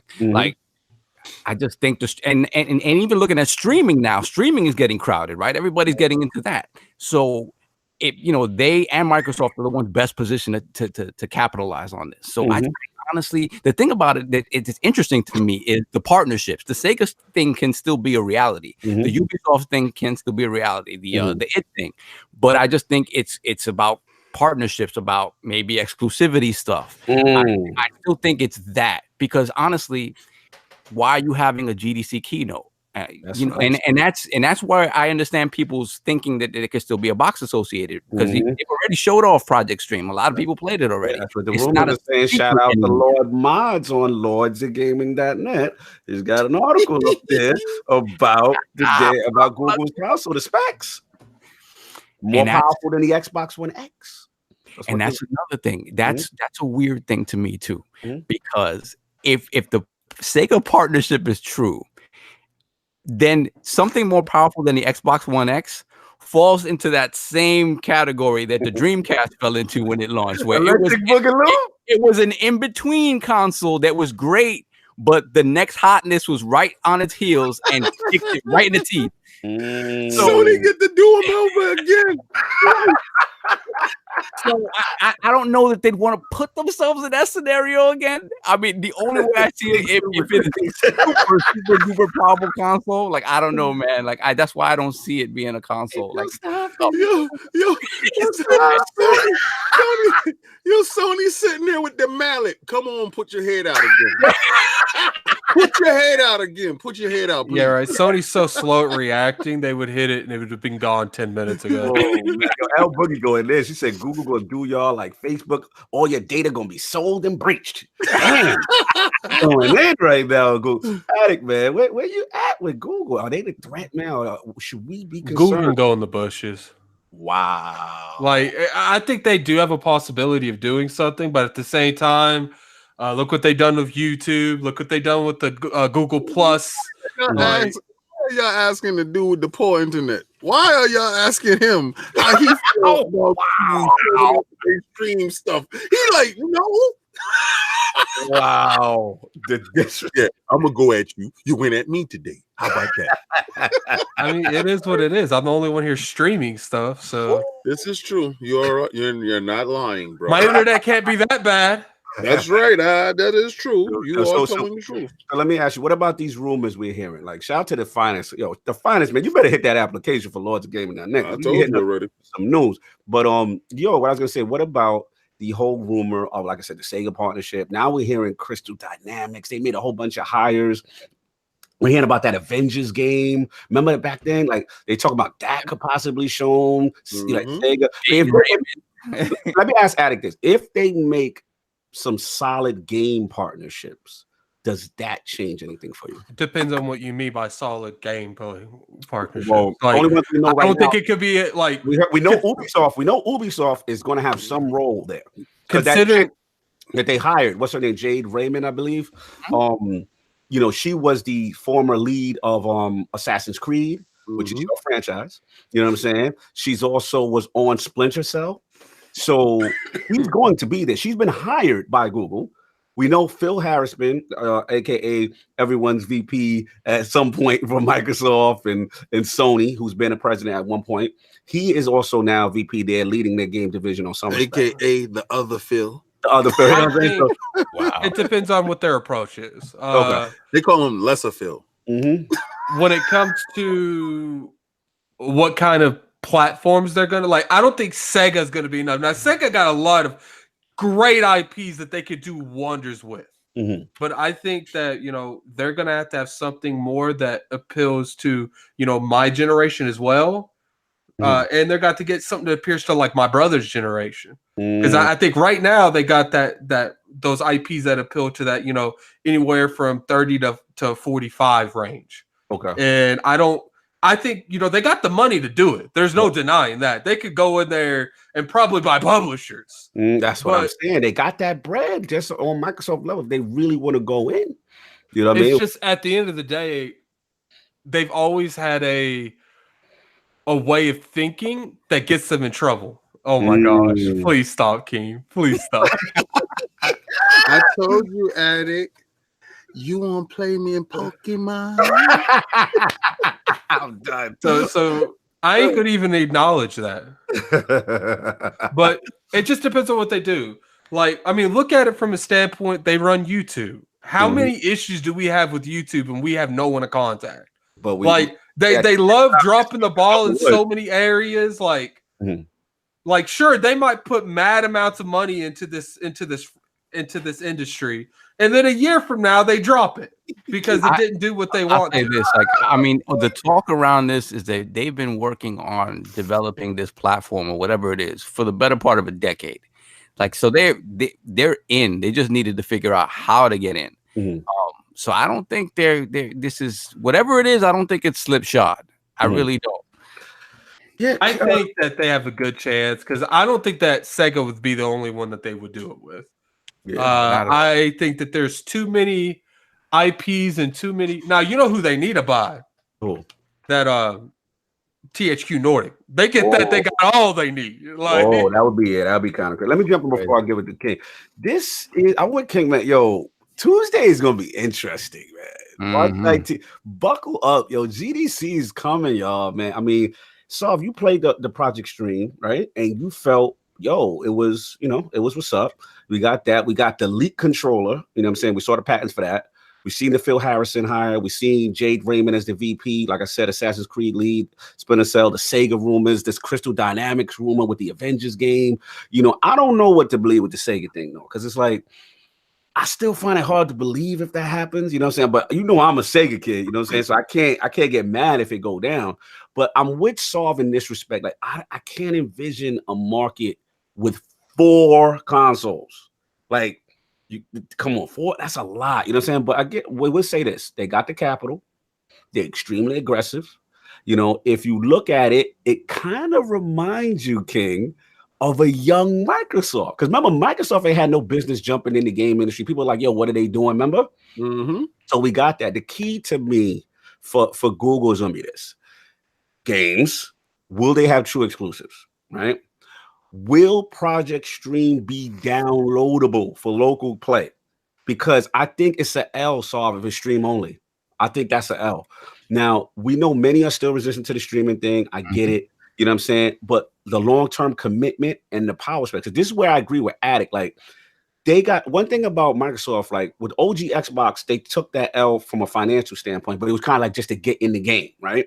But the difference between Microsoft and Google is Microsoft stuck with it, right? And then they came back with the 360. They kind of ended their own era. Okay, boom, we jumped in. We got a lot of companies after the original Xbox, they would have just like, yeah, we done. Exactly. So the thing is, if things go south early, right, with Google, with all the power they have, you know what I'm saying? What are they going to do? You know what I'm saying? Because otherwise, it's going to be the new 3DO with turbo graphics. I don't care what nobody like.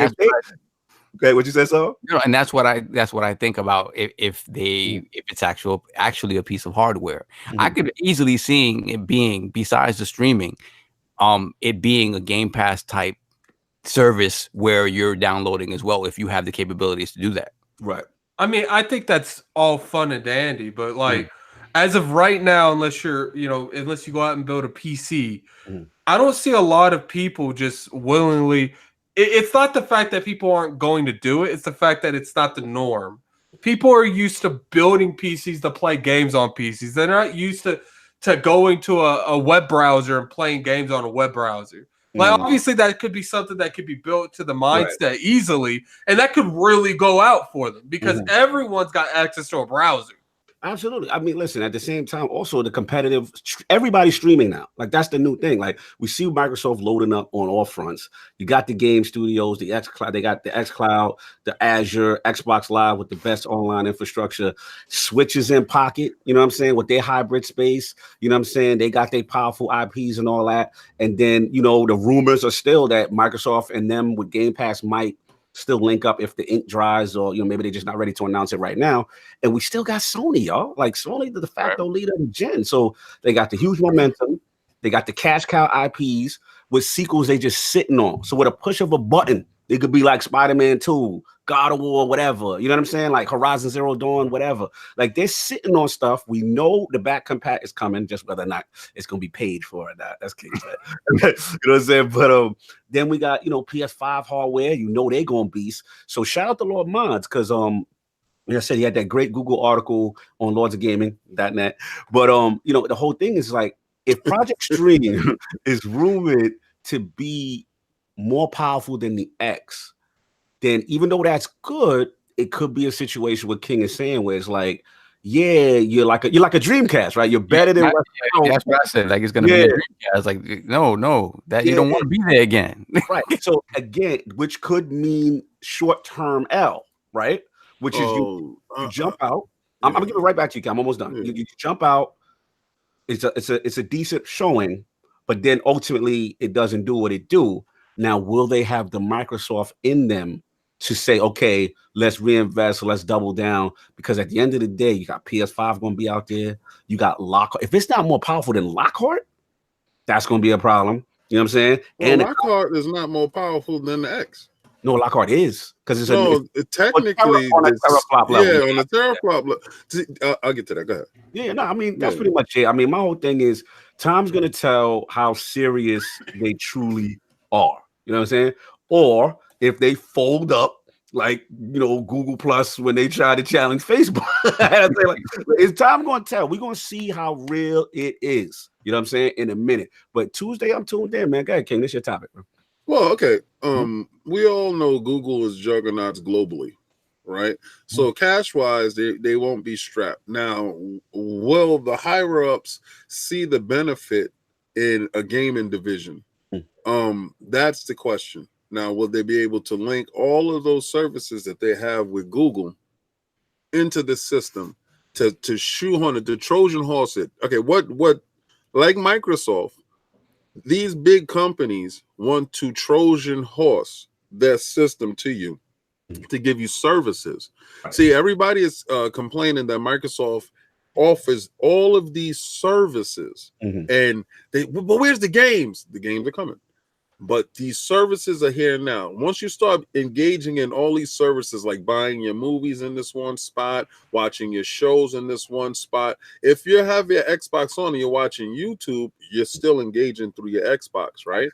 Now, I believe they're going to give you a system. If they say the system is more powerful than an X and it has a better CPU, whoa.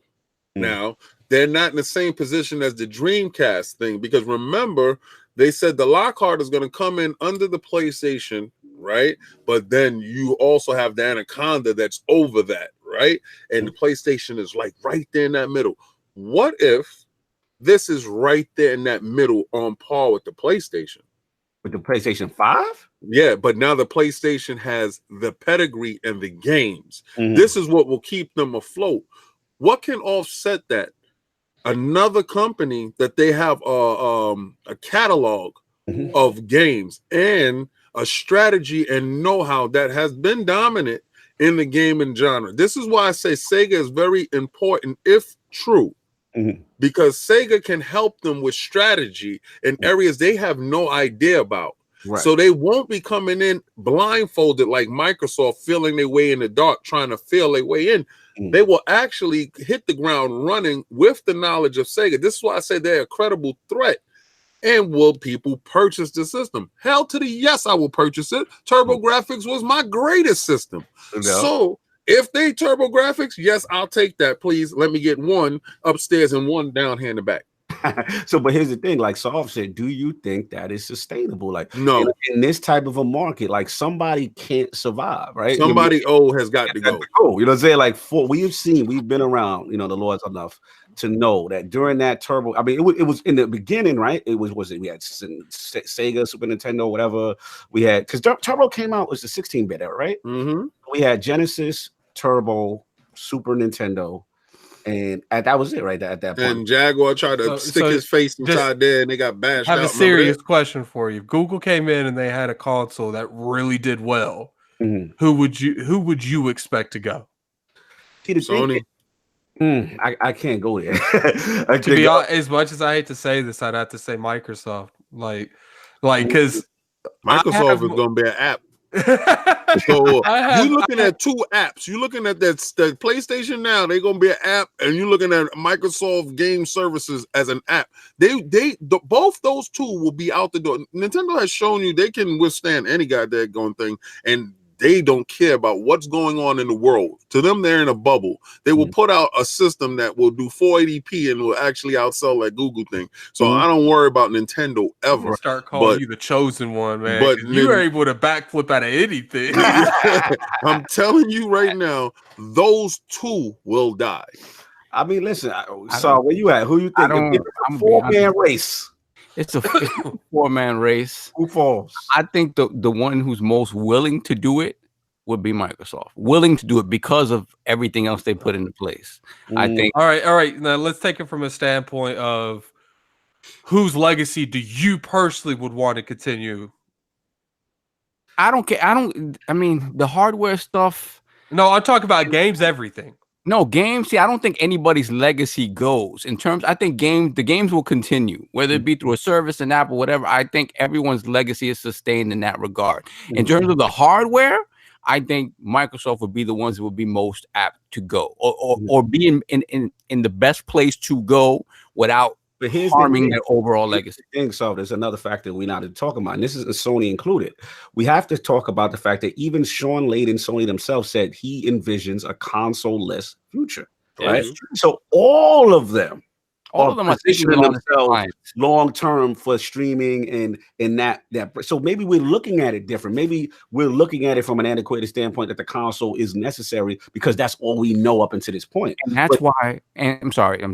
No, all I was going to say is the streaming wars. Like, to me, it becomes down to who now controls streaming. Right. They're all. I don't even. I think the services and streaming going got to go. I think that I think the services and streaming is extremely important, but regardless what it comes down to, it's always going to be about the exclusive content on these services. Yeah, I mean, look at Netflix. Netflix wouldn't be where it is without the Marvel IPs they've done there, without the House of Cards. Like these services, that's why Microsoft's bought so many studios, because they still need games to put on these services. Here's the thing people are not talking about. And again, we got to just look at it. If this is the new future, right? And everyone's gearing up for streaming, this console-less war. Right now, the reality is we don't know what Sony's streaming future really is, right? We would have to admit, based on the information we know right now, until we hear something with Sony partnering with somebody, as of right now, they don't have the long-term streaming infrastructure set up the way a Google has and a Microsoft has, right? We just gonna act like Nintendo has anything set up like that? All right, true. But here's the thing: we will agree that Nintendo don't care. They're in their own bag, right? They're in their own pocket. They're in this portable space that they do not care what anybody else is doing. They've shown time and time again that they're going to beat to their own drum. No one thought Switch was going to. I mean, I even think Switch was going to do what it's doing. So this little portable hybrid space is very unique for them. And let's be real, the rumors are that they're partnering with Microsoft, right? At some point, that we know right now that Microsoft and Nintendo are working on something. They're just Game Pass is going to be on that Google joint, which means me and Microsoft playing in and grabbing them up and them two teaming up. If anything, I could see what Google would be. Is I don't necessarily think it's going to be a console. I think it's going to be on our browser where you'll click on it. It's going to have its own store. Yeah, I think it's going to have its own store. You'll be able to play anything, and I could even see Game Pass and stuff going to that. So let's get it. Let's get this. Let's because next week is coming. Woo! So we're gonna have some final facts by next week before the next show. Yes, so I say this. I propose that we do a yay or nay. All right, let's go. All those that think there's going to be a system shown, an actual physical system, let's get that yay. Yeah, I got the yay. A physical system. I got a nay. All right. We won against us. Something Thomas on his own. Nay. No, I said nay. Yeah, so you got 2 yays and 2 nays. So okay, me and King, for the record, Tuesday the 19th GDC. Well, hold up. I'm gonna say yay. No, just because you punking out. The only reason I'm going to say yay is because there has been a lot of controller schematics and stuff leaked, and I wouldn't necessarily be there without a console to go with it. So I'm going to say yay. Yeah, all right. So shout out to all the chat. They say yay. A lone wolf once again. Yes, look, you used to be in the South. Hey, according to King, I'm on their side, so you have a pretty good chance of winning this because I've been losing everything here lately. So we will see what happens. But yeah, console wars, man, heating up. Great topic, Lord King. Anything else you got on that before we roll to the next? No, Sega, please. Sega, bring it back, baby. Cybergun to Virtual Boy make a comeback. You out of control. Lord Saw, Xbox Live, coming to other things. Yeah, coming to other things is correct. So last week, Microsoft announced, at Microsoft and head of Xbox Live, Dan McCullough, announced that Xbox was bringing the Xbox Live SDK to iOS and Android. So basically, you could apply the underpinnings of Xbox Live, achievements, party chat, all that stuff that you're used to seeing on Xbox Live could now be applied to Android and iOS games as the developers see fit. Mm-hmm. So that's important in that is again another sign of Microsoft's tentacles going everywhere and making sure that the underlying guts of Xbox Live. Why is King dancing while you're talking? Because I'm going in. Why is King dancing during like you're dropping a freestyle? Yo, the beat is crazy in my head. I'm like, keep it knocking. Keep it knocking. You like that verse song? Like that verse song? He's spitting that hot verse right now. Keep it knocking. Keep it knocking. Good. So spit the bars, man. Because King liking this. So yeah, I mean it's what it is. It's the beginnings of getting that Xbox Live infrastructure on everything. And honestly, the Xbox Live stuff specifically for Android and iOS is kind of the smaller announcement within the bigger announcement. So the bigger announcement is that with the Xbox Live SDK stuff for iOS and Android is part of a bigger package, which Microsoft is called Microsoft Game Stack. What Game Stack is a suite of all of their services: Xbox Live, DirectX, Mixer, Simply Gone, Azure, PlayFab, everything that encompasses what you need to develop a Microsoft platform. Someone turn off this man's mic camera. I know. He's getting crazy over here. It looks like he's harassing a neighbor. He is loving this. Yo, shut up, Rising God. What's up, brother? Yo, Boss Move said King busted out them breaking 2 moves. He saw it, right? He saw it right now. It looks like that rapper trying to sell a CD out the back of a car. That's right. Please listen to my demo. Let's all finish this verse. And clearly, King is ready to talk after this. So this is the huge announcement, right? Because this suite of services basically gives any and every developer on any platform the tools to integrate all of these services in all of their games and all of the versions of their games across all platforms seamlessly. This is really what they wanted to get at, right? Especially when you look at what, Epic trying to get into the game now, Google trying to get into the game, and especially Epic when they talked about how do you create a better environment for developers, right? How to make things developer friendly. Obviously with the smaller cut that they're taking, that's big, but also access to the Unreal Engine and those tools. So they realize the importance of giving developers easy tools to work with, allowing them to integrate all of their games and all of the services that their games utilize across all platforms. And this is what this Game Stack is. It is huge and even bigger than the iOS and Android Xbox Live stuff, because that's encompassed within this. The Game Stack is really what back when we first started talking about this sort of stuff, we talked about I forget what the heck it was called. Tim Sweeney was beefing about it. The development platform for Xbox and PC that was being used across the board. Right. This is actually what you mean? Yeah, exactly. UWP, yeah. UWP. So this is basically a huger encapsulation of that, of every single one of those services under one umbrella. It's huge, and if everybody adopts it the way Microsoft is hoping, and when it comes to people utilization of like the cloud and stuff like that, if people adopt Azure the way they hope they will with this package, it's going to be huge for xCloud and Microsoft's just sort of involvement in platforms across the board moving forward is going to be huge. Lord King, I want to hear this dancing mood. Yeah, baby. Yo, so these PlayStation dudes last week was like,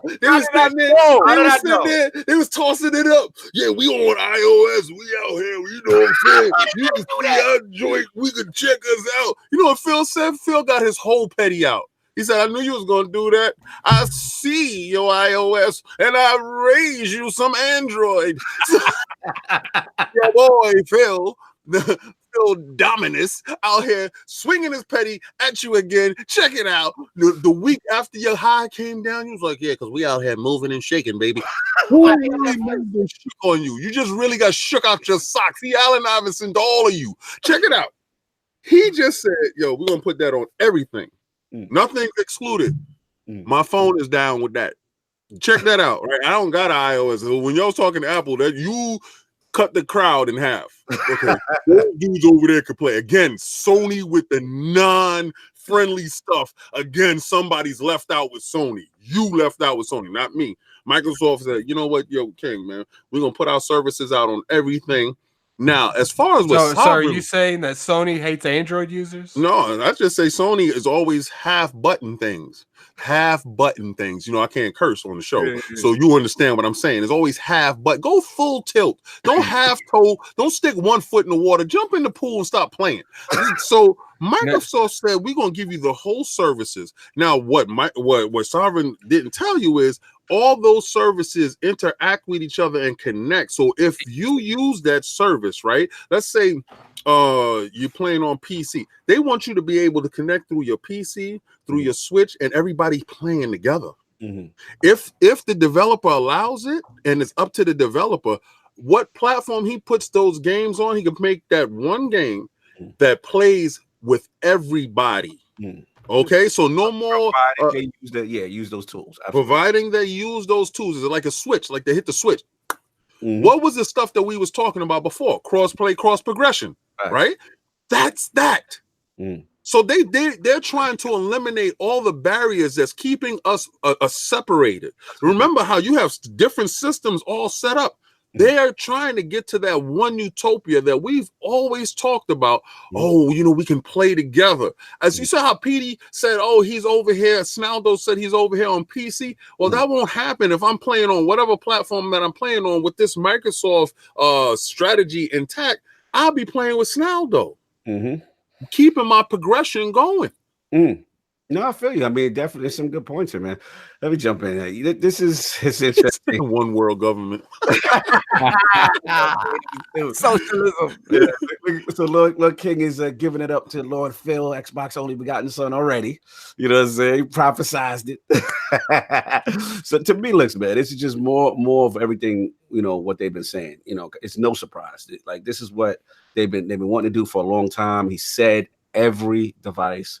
That E3, there's nothing new to me. My only question though, Saul, was like the long-term thing with the devs, because we know with Xbox Live, being on iOS and Android, that's dope. But my thing is, what incentive does a dev have to use the tools in the mobile space? You know what I'm saying? Because it's like the Switch, I understand it. You know what I'm saying? Because they're big, but they're not really moving out there, and it's clear that they've been using SDK. Right. You know what I'm saying, to try to improve on that level with Vivox and stuff like that. Again, my article, Lord's giving that net, check it out. But yeah, man, at the end of the day, it's like, what's the incentive? Because mobile market is its own little beast, right? So I gotta see how they attack that. You know what I'm saying? Honestly, I think specifically to that point, I think it's more about games. As you know, like all these phones are getting more and more powerful. There are easily a lot of Xbox Live games, maybe 360 games, maybe games that require less processing power, something along the lines of an Ori or maybe a Cuphead or something like that, that can be actually sold as a full download on a phone. Like these Razer phones that are coming up now are super powerful. So I think it's with that in mind, not necessarily. I mean, they're giving you the option, right, to retrofit it to older games and obviously to new games coming to the mobile market. So I don't know if that's really the target for it. They're just giving you the option for it. But I think this is with eyes on being able to put actual what we call core games onto these platforms. I get that. I guess my thing is the flip direction, the flip side, right? Because mobile space is like, when I think of mobile, I think of like Candy Crush and Modern Combat. So like, let's just say Microsoft trying to get their hand in this, right, in the pocket, and giving these devs that tool to make the next one. Like, my thing is, what's the incentive? Because they really wasn't doing it before. You know what I'm saying? With what was available, like they really. Like, remember when Windows 10 phone was out there? They really wasn't rocking with them tools. Like, let's give it up. You know what I'm saying? So my thing is, it's just like, I'm curious to know. Shout out to Xbox too. They had a great point. Jez Gordon had a great point on this. Like, because he actually talked to Kareem Chowdhury, who's running this. Like, he's head of the division, all that stuff. And he's the one promoting the stack and PlayFab and all this SDK stuff. And it's great.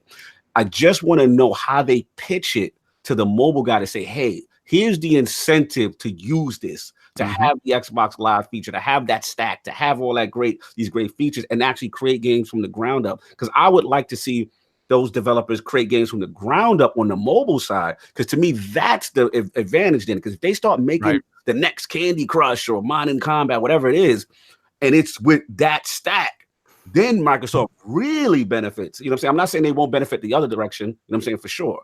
But I think the mobile space is a little different. It's not, because it's not my bag. But I do think it's a little different. I'm curious to see. I think the key thing in the entire game stack for Microsoft is Azure. If everything, obviously, if they can develop the entire game from the ground up using the tools in GameStack is great. But I think for Microsoft, the key thing is for them to utilize Azure as their cloud-based thing. And I think that's where you incentivize them. Like, okay, if you use Azure, to proliferate this game across all platforms, right? If you want to put it on iOS, if you eventually want to move it over to Xbox for, in a different form, or PlayStation in a different form, it's all built in there already. You don't have to do a lot. And that to me is the selling point, where if you use Azure as the backbone of it, you're going to be everywhere with no problem and I think that speaks that, when you talk about the bottom line and how much you have to spend, I think that speaks, that speaks stronger than anything else to these developers. No doubt. We'll see, man. It's interesting. They're throwing their hand in there, man. That's all I got. Solve. That's good. You go your time before you. Yeah, it's funny. Like if you go to the GameStack page, what they do is that they have a little blurb, right, describing what it is, right, and they have certain words in the blurb that stay the same, right? We can help you stays the same. Add to your stays the same. Game and run it on, and then those other words that are missing, they just keep swapping in and out different words to show how malleable this, like the entire service is. Like, we can help you automate your tournaments in your punk racing game, and then you can run it on an arcade, you can run it on a PlayStation, you can run it on a Switch. They're swapping these words in and out to show that it really is an all-in-one sort of solution. Yeah, man. Listen, it sounds great. All of it sounds fantastic. I love what King is talking about as far as this unified ecosystem where there's fewer barriers to entry, right? I love it. I just want to see the implementation. I just want to see how they make it attractive for everyone to actually utilize stuff. But it's super promising. Like, definitely hear what you guys are saying. But we are going to move on. So yes, I'm up. So Project X Cloud. Yeah. So this has been out here in these streets, and the questions are, it was on Inside Xbox, and the streets are buzzing right now because the questions are, was this live demo of the X Cloud fugazi? That's what people say. So the questions, I got two before, because I got a lot to say on this, and I'm gonna let y'all rock. But one, who on the panel saw it, who at the round table saw it? And two, if you did see it, do you agree with the masses that this demo was staged or fake? So who saw it? I saw it. I saw it. All right. Addict, did you see it? Addict, yes, I did see it. I want Addict to go first.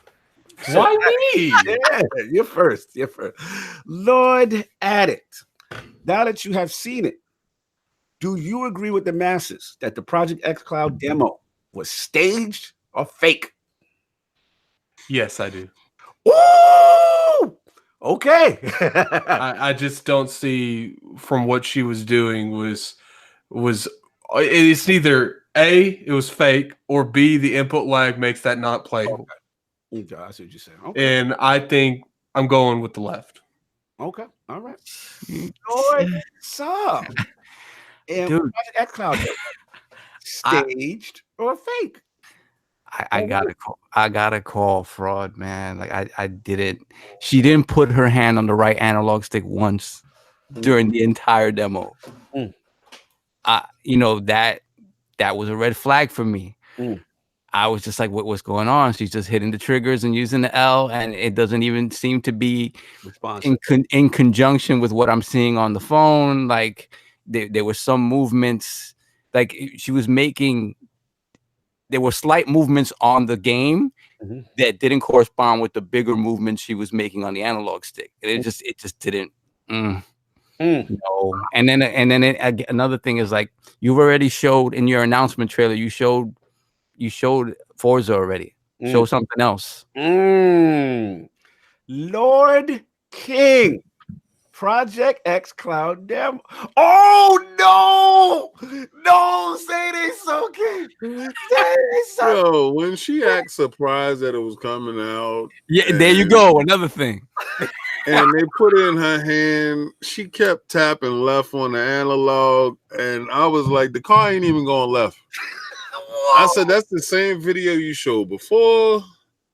I'm sorry, I'm very astute. I'm not stupid. My thing is, if you don't have nothing live to show, stop being called out on dumb things. Like stop tripping yourself up on foolery. Maybe the technology is there, and You just they were didn't watching want a YouTube video. they didn't want the hiccup to happen. You know how the hiccup happens. Something really goes wrong. Oh God, we can't. Oh no, we can't do that. Jordan face meme all week. So I think literally the only part that could have been worse than what we saw is that they were playing like Uncharted on that thing. Like, well, if they, you know what they should have did? They should have played something else. Just like they said, they should have played something else. Play some Sea of Thieves. Play something else. Crackdown. Play something else. Don't play Crackdown because you're probably gonna crack your xCloud. So I honestly believe, and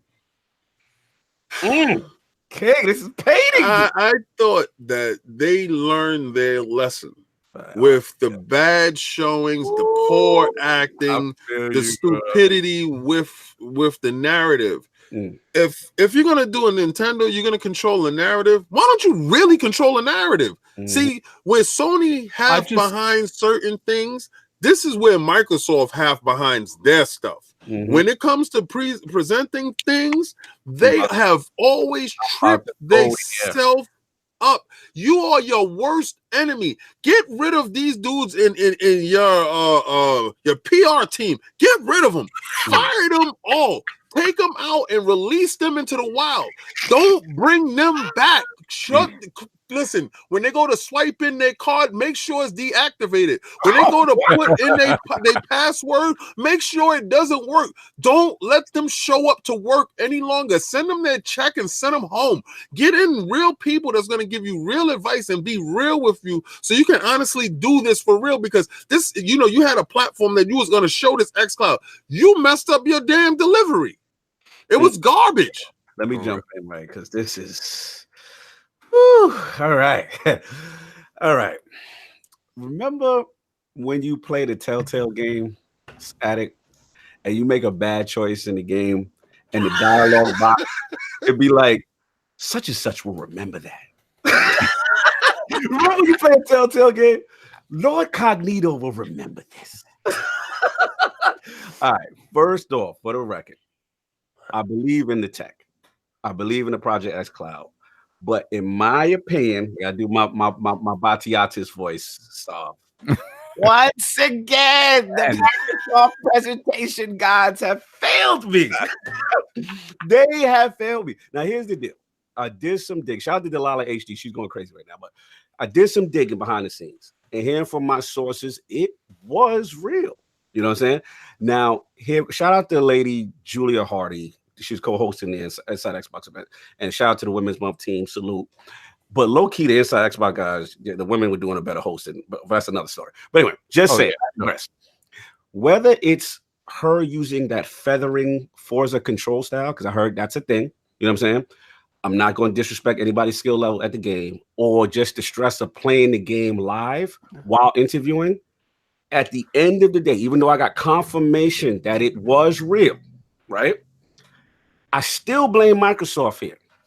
You already know the skepticism day in and day out about how people think this tech is fugazi. Many people think streaming is not the future. So you gotta have an airtight demo of this tech when it's gonna be live. I'm with King. Like, put her in position to win. So now, unfortunately, tech is getting all type of criticism.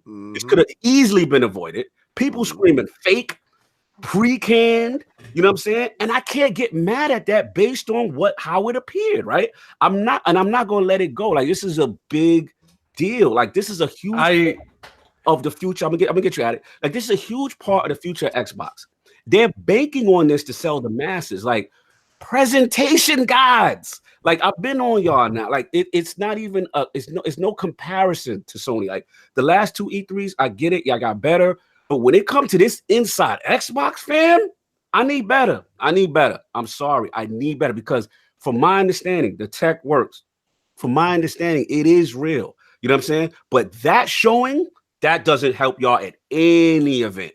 And it sucks, because now everybody looking at it with the crown now, right, King? Everybody looking at it like, I saw the video. I said, "Oh man, shut up." No reason to have it that stage. And listen, I've come to accept what Inside Xbox is. Honestly, I'm not mad at the show or the format of it anymore. Like they, it really is inside Xbox. They want you to show you the ins and outs of things that as gamers we never see or maybe don't even care about. And I think it's cool in that respect because I think no other company does that, where they want you to know the people that work there, the things that they do. I've accepted that, and I'm cool with that. What I don't like is this staged presentation stuff that comes off as disingenuous. And I think that's a perfect example. Like, she obviously knew it was coming. Why do you have to make this whole song and dance around it, making it seem like it's some surprise? My thing is that I'm getting real tired of is not even really getting tired of. I personally don't care, but at the end of the day, it's like, look at the comic thing that happened last year of Crackdown. That hurt Crackdown as a whole brand. It's like, if you're going to let people, like, no offense to anyone at the Comic-Con, if you're going to let people that don't play games test your game, don't publicize it like it's a demonstration of your game. Hold on. I got to jump in the chat. Chat going in. Shout out to Delilah. Shout out to Black Bear Tactics.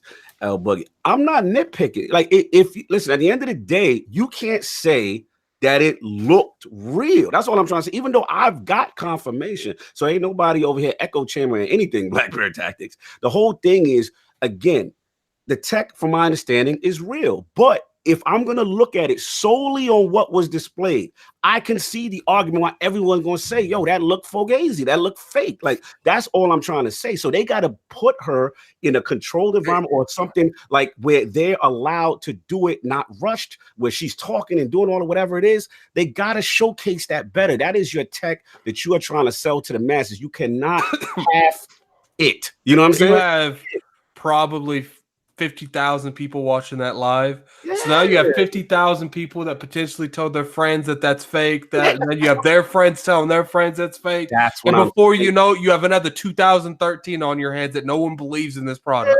That's all I'm saying. The joint could be legit real. It's just like, yo, y'all doing it to yourself. That's all I'm saying. And even let's say it is real, right?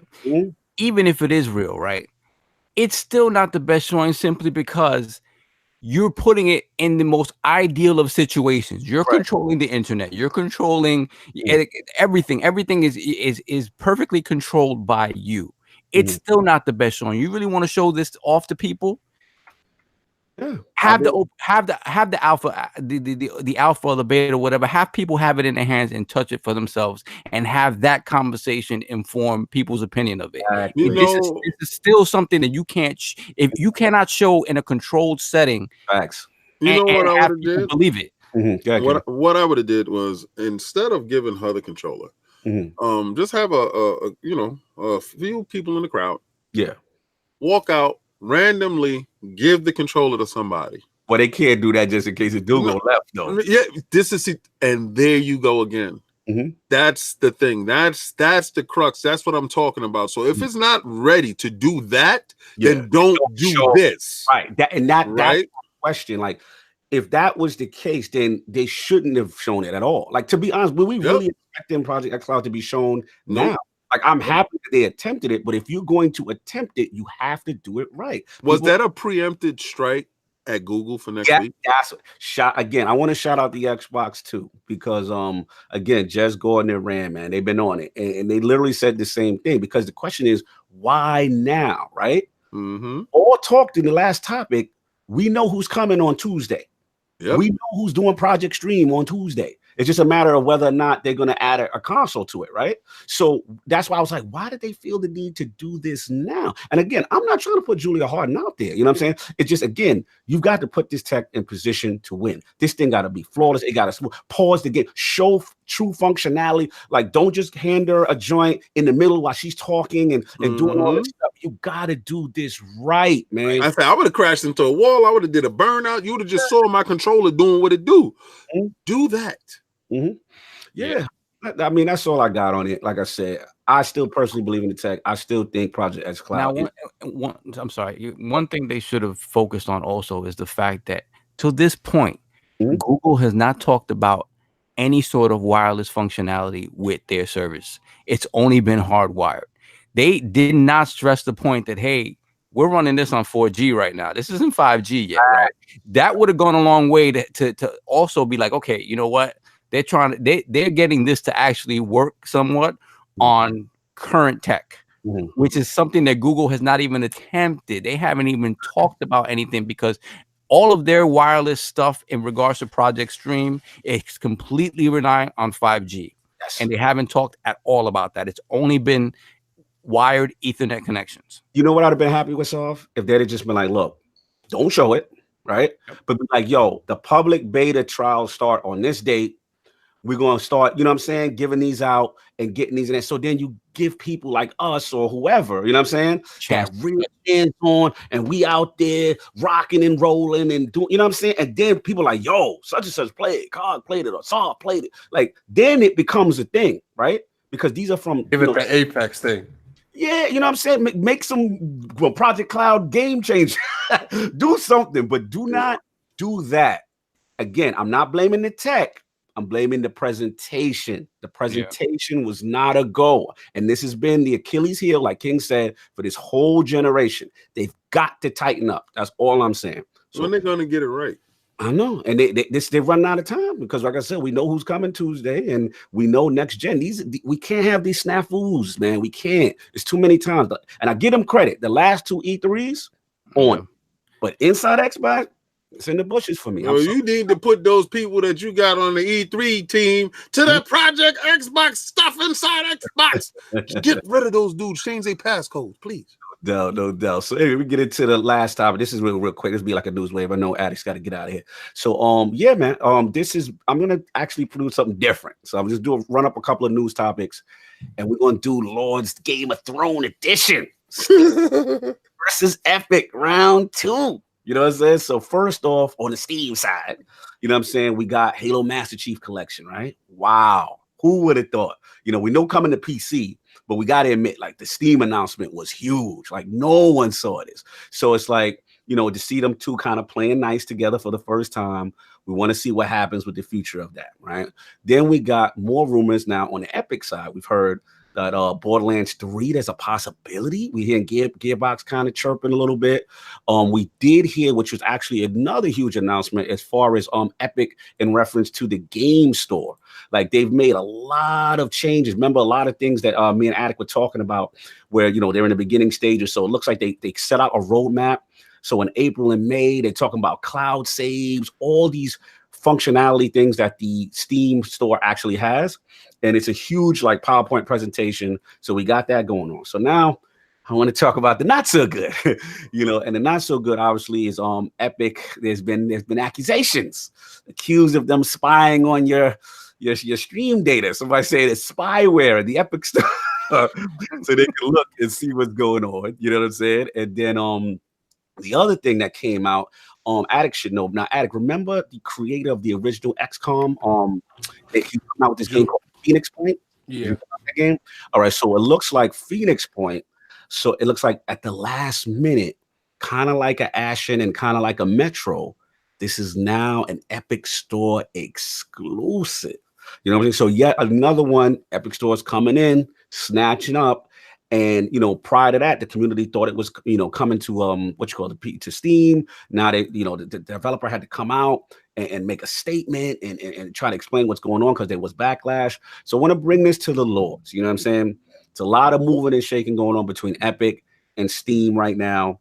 And I want to know, Game of Thrones edition, you know what I'm saying? Like, who's winning this war? What y'all think of all this news coming out, y'all? Epic. I'm winning this war. Why are you winning this war, Attic? Because Steam is losing more and more momentum. Mm-hmm. They're running out of steam. You missed that one completely, dude. It was right in front of you. Wow. But here's the thing: Microsoft putting them games on Steam. Attic, like, who would have thought Master Chief Collection on Steam? Me.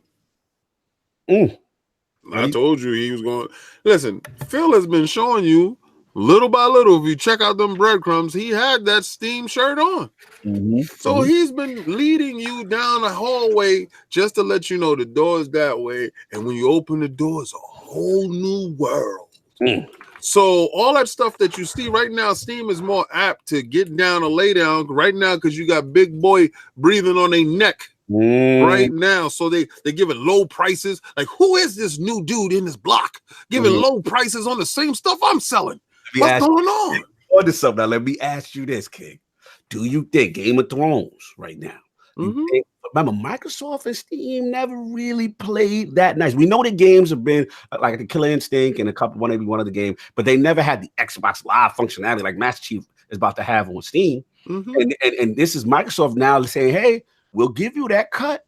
Do you think Steam is feeling that pressure and like, yo, let's link, you know what I'm saying, against the common enemy over Cog, I told you a long time ago, when you're losing, you're doing anything to get back on top. Yo, you ever got a pay cut and you try to figure out how can I get my paycheck back to how I used to be? Like, have you ever got your check, right? And you say, let's say your check every week was like $950.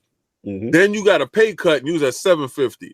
So you started doing overtime to get back to that $950 because you had a comfortable lifestyle at $950, right? So these dudes is doing overtime now. Now they got to get out here and play with people they don't normally play with to get back to the bucks they usually get. All right, so Lord, shout out to Lord T-Man Fool. He said Phil bet the D the Lord gave it. Yeah, you know what? Listen, you can assume how you want to view that, but I want you to understand this, right? Somebody had to say, yes, please bring that over here. Who's really bending the knee? See, this is how the puppet master works. He lets you think you're in control till he yank your string. So what, you thinking he trod your horse? So once they start playing, think about it this way. All these little Master Chief heads, these little new Master Chief heads is going to be playing, right? With Xbox functionality. Again, engagement. Goofball, who really bending the knee? And I will say this though, I mean, we know that it's a staggered release. So one thing that's interesting is that, you know, they're doing Reach first, then another marketing cycle with the first Halo. It's like a slow stack. So each time it's going to be on front of that Steam store. It's on front, you know what I'm saying, as far as marketing and promotion, and then almost set up Infinite in a way, right? Because I mean, all these other titles coming on. But Sav, like, what you think? Do you think Microsoft and Steam playing nice is setting something up bigger? And they're looking at Epic as a threat, or where you at? You don't pay them no mind. I think, you know me, I don't really jump into the conspiracy theories, but long ago, there were rumors about Microsoft perhaps grabbing up Steam, right? Yes. And at that point, we were like, okay, maybe if Gabe wants to just sell and doesn't feel like just, you know, making money hand over fist anymore, like whatever, like he just wants to sell and get out of the business. Okay, now you find Steam in a position where they're being attacked on two fronts. And now it's like, okay, whether or not their position, you know, money wise or whatnot is diminishing, that's up for debate. But obviously, there are things they have to change in order to continue to look appealing when Epic is doing what they're doing and Discord is doing what they're doing. Right. So, yeah, you know, I wouldn't put it, you know, Phil putting the arm around Gabe and be like, hey, man. Hey, bro. Hey, bro. You know, and you know me, I'm not into the conspiracy theories, but it makes sense that this is the time, you know, he's there in the time of need. You know? Has the Targaryens come over to Winterfell? You know, LordCognito. Jamie Lannister been like, no, man, the White Walkers are coming, man. I'm leaving you behind. We need to go fight. Here's the thing. Who are the White Walkers? Is it Google? Is Google the White Walkers? Or is Steve? What is it? I think it's Google you have to be worried about, right? Obviously, Tuesday is a big deal. I'm gonna be honest. Yesterday, I purchased the game on the Epic Game Store. They had Epic had like a sale with Ubisoft, right? And they had Watch Dogs 2 for like $8. Oh wow! So I said, let me get Watch Dogs 2 because I had it on my X, but I haven't played it. So I'm like, you know what? Really, let me just play it on the PC. So I got it. And then if you look at the Epic Games launcher and the store. Like the Epic Games launcher in the store is super rudimentary at this point still. Like it's very, like it doesn't have a lot of functionality at all. So when it gave me the option to actually play the game through Uplay, I was like, all right, fine. No, I'm going to download it through Uplay. I purchased it on the Epic Game Store, closed that, and then did everything else through Uplay. So they're not quite there yet, right? They still need to make those big deals to bring people over. Obviously, we haven't heard everything that they're doing. I'm sure there are plenty of people who have deals in the works, smaller indie developers, maybe even some bigger developers that stuff hasn't come to light yet. But because of how developer friendly their practices are, we are going to see more of that. It's just a matter of how much, and is it enough to really steamroll Steam? Right. I mean, I will say, I give them credit. First of all, shout out to the chat with the Game of Thrones references. They said Phil is Khaleesi. One mother said he's riding the back of the dragon. They out of control. But I will say this to your point, Saul, in reference to the store, because one of the arguments against Epic was like, people were like, yo, we're not feeling y'all just buying games, right? And get y'all store together. Now, there's a legit roadmap of all the cloud say all the problems that not all, but I would say like maybe 75% of the problems that people have with the store in comparison to Steam, they look to be doing. You know what I mean? And they put that map out there like, yo, we are going to address this. And this is within what, year one? I don't know how long it's been. So the question is whether they really do that. If they do that and they are able to do it in that time frame or less, obviously less is better, right? If they can get that stuff up and running as fast as possible, it's huge, because then at that point you really are a competitor. You're in the same exact space, you have the same exact or better functionality, you have more eggs in your basket. It's just a matter of how willing people are going to be to adopt it. But I know they're going to keep fighting that fight. They're not stopping. So regardless to what, Steam has to make changes. I think there's one key factor if Epic's going to be able to even remotely dethrone Steam, which is it's how long is Fortnite's going to be on top. Yeah, that's the thing. You know, we know Apex is the money thing. Yeah, money thing. Shout out to Dizzy. He said Google. He said Amazon. He said those are the White Walkers. He said they made a streaming platform, make shows to compete with Netflix, and no one watches them. They've already purchased game studios too. White Walkers confirmed. So Amazon, he's saying, is the White Walker. He said Amazon. Amazon. Not those dudes that lost over there to them dudes. Amazon. I think Amazon's pretty content with Twitch. I don't really think they're doing anything. Honestly, they've been talking about them being in the gaming space. And again, maybe they've been real super quiet about it and just don't want to say anything till the time is 100% right. But it just doesn't seem they have that interest like Google I think does. their thought process is, we ain't doing that anymore. We just gonna put Twitch on anything that people do it. Check this out, right? I mean, it's gonna be a mind blow, right? What if this is the bigger grand is still to get Game Pass some type of way interwoven into Steam? Woo. I mean, like I said, I was extremely surprised to have Master Chief Collection on Steam. I did not see that happening. That is their biggest franchise. You know what I'm saying? Halo. And then let's be real. Look at the positive. Like Halo got so much positive reception right now. They're sending pizza boxes nonstop. Like they had to send so many pizza that they got on Twitter and begged them to stop. Like PC community tends to go in. And for them to, it was such a positive thing to see the reception and the love. And what's Bungie's address? About to send us some pizza too. You know what I'm saying? Like, it was like, get to work. I'm gonna send us some pizza. And it's gonna have some anchovies on it. I'm gonna put on some pineapple too. Put some pineapple on it too. What's some pineapples and anchovies? Send that over here. I'm gonna put ham on it so he'll shut up. The hell with you with that ham. What the hell wrong with you? Almost said Amazon is Status Baratheon. Status Baratheon. They go full. They got killed off screen. Nah, they Cal Drago. But yo, I will say this. I mean, does this mean with this epic title, you know, said on Steam, and I'm playing nice, does this mean future titles? Does Microsoft, are they hedging they bet? I mean, they putting the money there, and King then more I gotta take off, you guys. All right, later. King has a point with the Game Pass thing, because think about it, right? Master Chief Collection has been on Game Pass forever at this point. How do you monetize this game on like you really have to incentivize people to be like, yeah, you're gonna pay $49.99, $59.99 again for this, or is the Game Pass something an announcement they haven't made yet? Well, Game Pass we know is coming, and the rumors is that it's supposed to be coming by summertime to PC. So it makes sense. It makes sense for that to be announced hand in hand, day and date.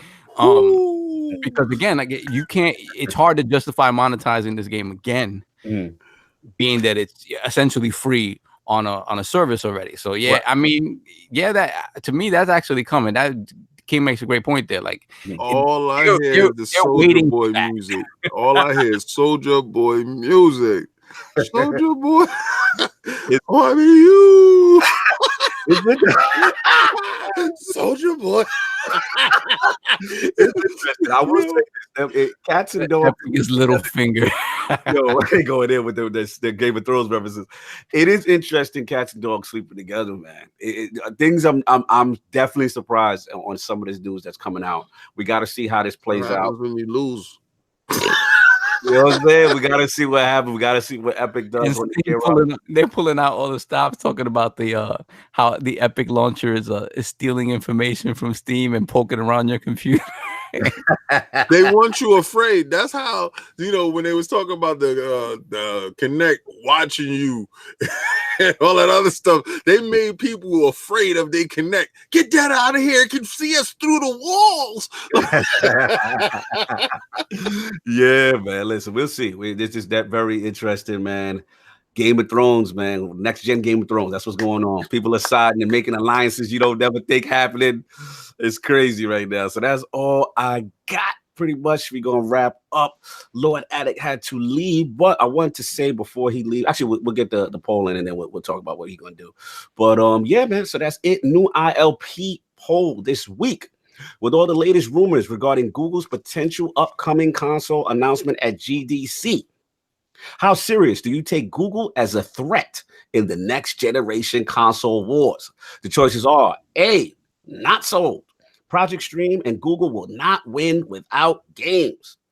B, sold. Google's partners, bank, and aggressiveness automatically make them a threat.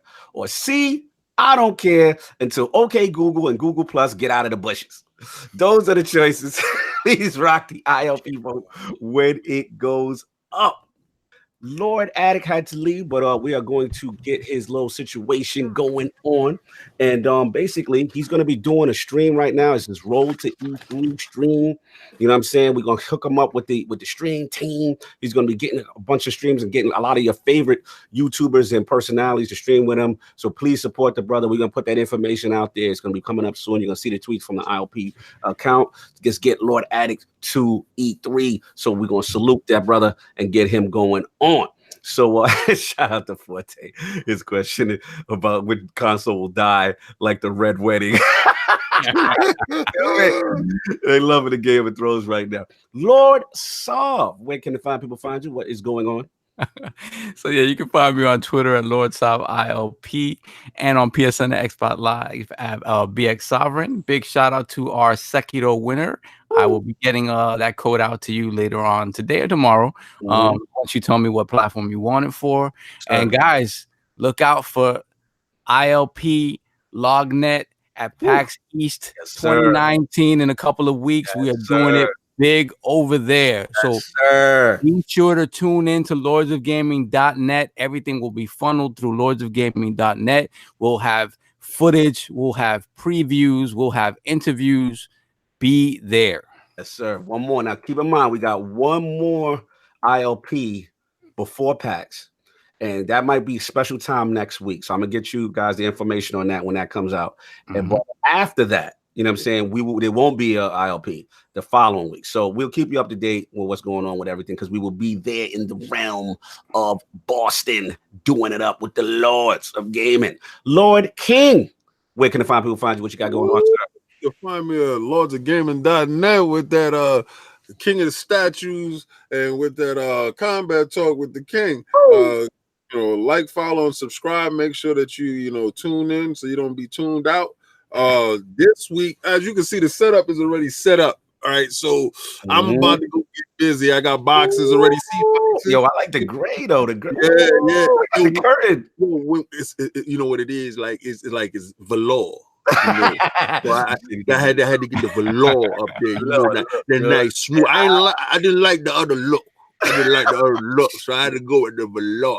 Like, I like the velour because the velour give me one video. Yeah. So check this out. This is what I'm gonna do, right? The format is gonna change. Next week. First, I'm gonna give you a hint on what's coming next week. Holy Trinity. All right. So if anybody knows what that means, then you got a heads up on what's coming next week. It's going to be one video. It's not going to be split into two videos anymore. So you're going to get a story, synopsis, and then you're going to get the unboxing breakdown in one whole video. Oh, get the beat, right? The beat ain't going away. Beat going to be knocking. That's my beat right there. Back to knocking. I'll be bumping that joint all day. Yo, spitting bars to it. Knocking. But yo, listen, man, like, follow, subscribe. Also, remember, don't forget, we looking for that gaming reporter, that info news dude, that DJ Academics, going to lordsofgaming.net. Like I said, like, follow, subscribe, and go in there, put that application in there so we can see who you are. My vote right now is for the finest. Oh, he can't go the finest. He heard you. They want you out there, man. I seen the application come in. I seen the application come in, and also I think young Chris was up in there. Yeah. All our Cali dudes, man, y'all be on it. What's up? You know what I mean? We know what's up. But yeah, I hear you, K. Definitely. So yeah, shout out to everybody. Support lordsofgaming.net. Make sure y'all hit that like, subscribe, all that. Check out the articles out there. Tremendous stuff going on. You know what I'm saying? And then obviously the stream team. Petey was in the building today. Salute to him and the stream team again. We're gonna be working with Lord Addict. Let's get Addict to E3. Stream is gonna be popping. We got some huge surprises, some big names that's gonna be working with him to get that and raise some little cash up for the brother. He's going through it right now. So we got that, and then obviously, like I said, on Lords of Gaming, all the tremendous articles, man. Oh, the team that we got currently is killing it. We just want to add more. We're just greedy. You know what I'm saying? So that's that. But yeah, man, that's all I got. You already know the audio is going to be up on Spotify, Google Play, iTunes, all that good stuff. You already seen that Comeback Talk, Cleaning Statues coming with the new joint. No last word this week. Ebontis the Cheetah is traveling. We will come back next week. We're going to have some special guests too. We're going to start getting guests when the last word. So please check that out. You know what I'm saying? But that's all I got. You know what I'm saying? Forte, you already know. You know, Slow-Mo, you already know. Josh Reddy, yo, I see y'all. You know what I'm saying? We're going to do it up. But yo, everybody enjoy your Sunday. If anybody else got anything else, we are out. Peace.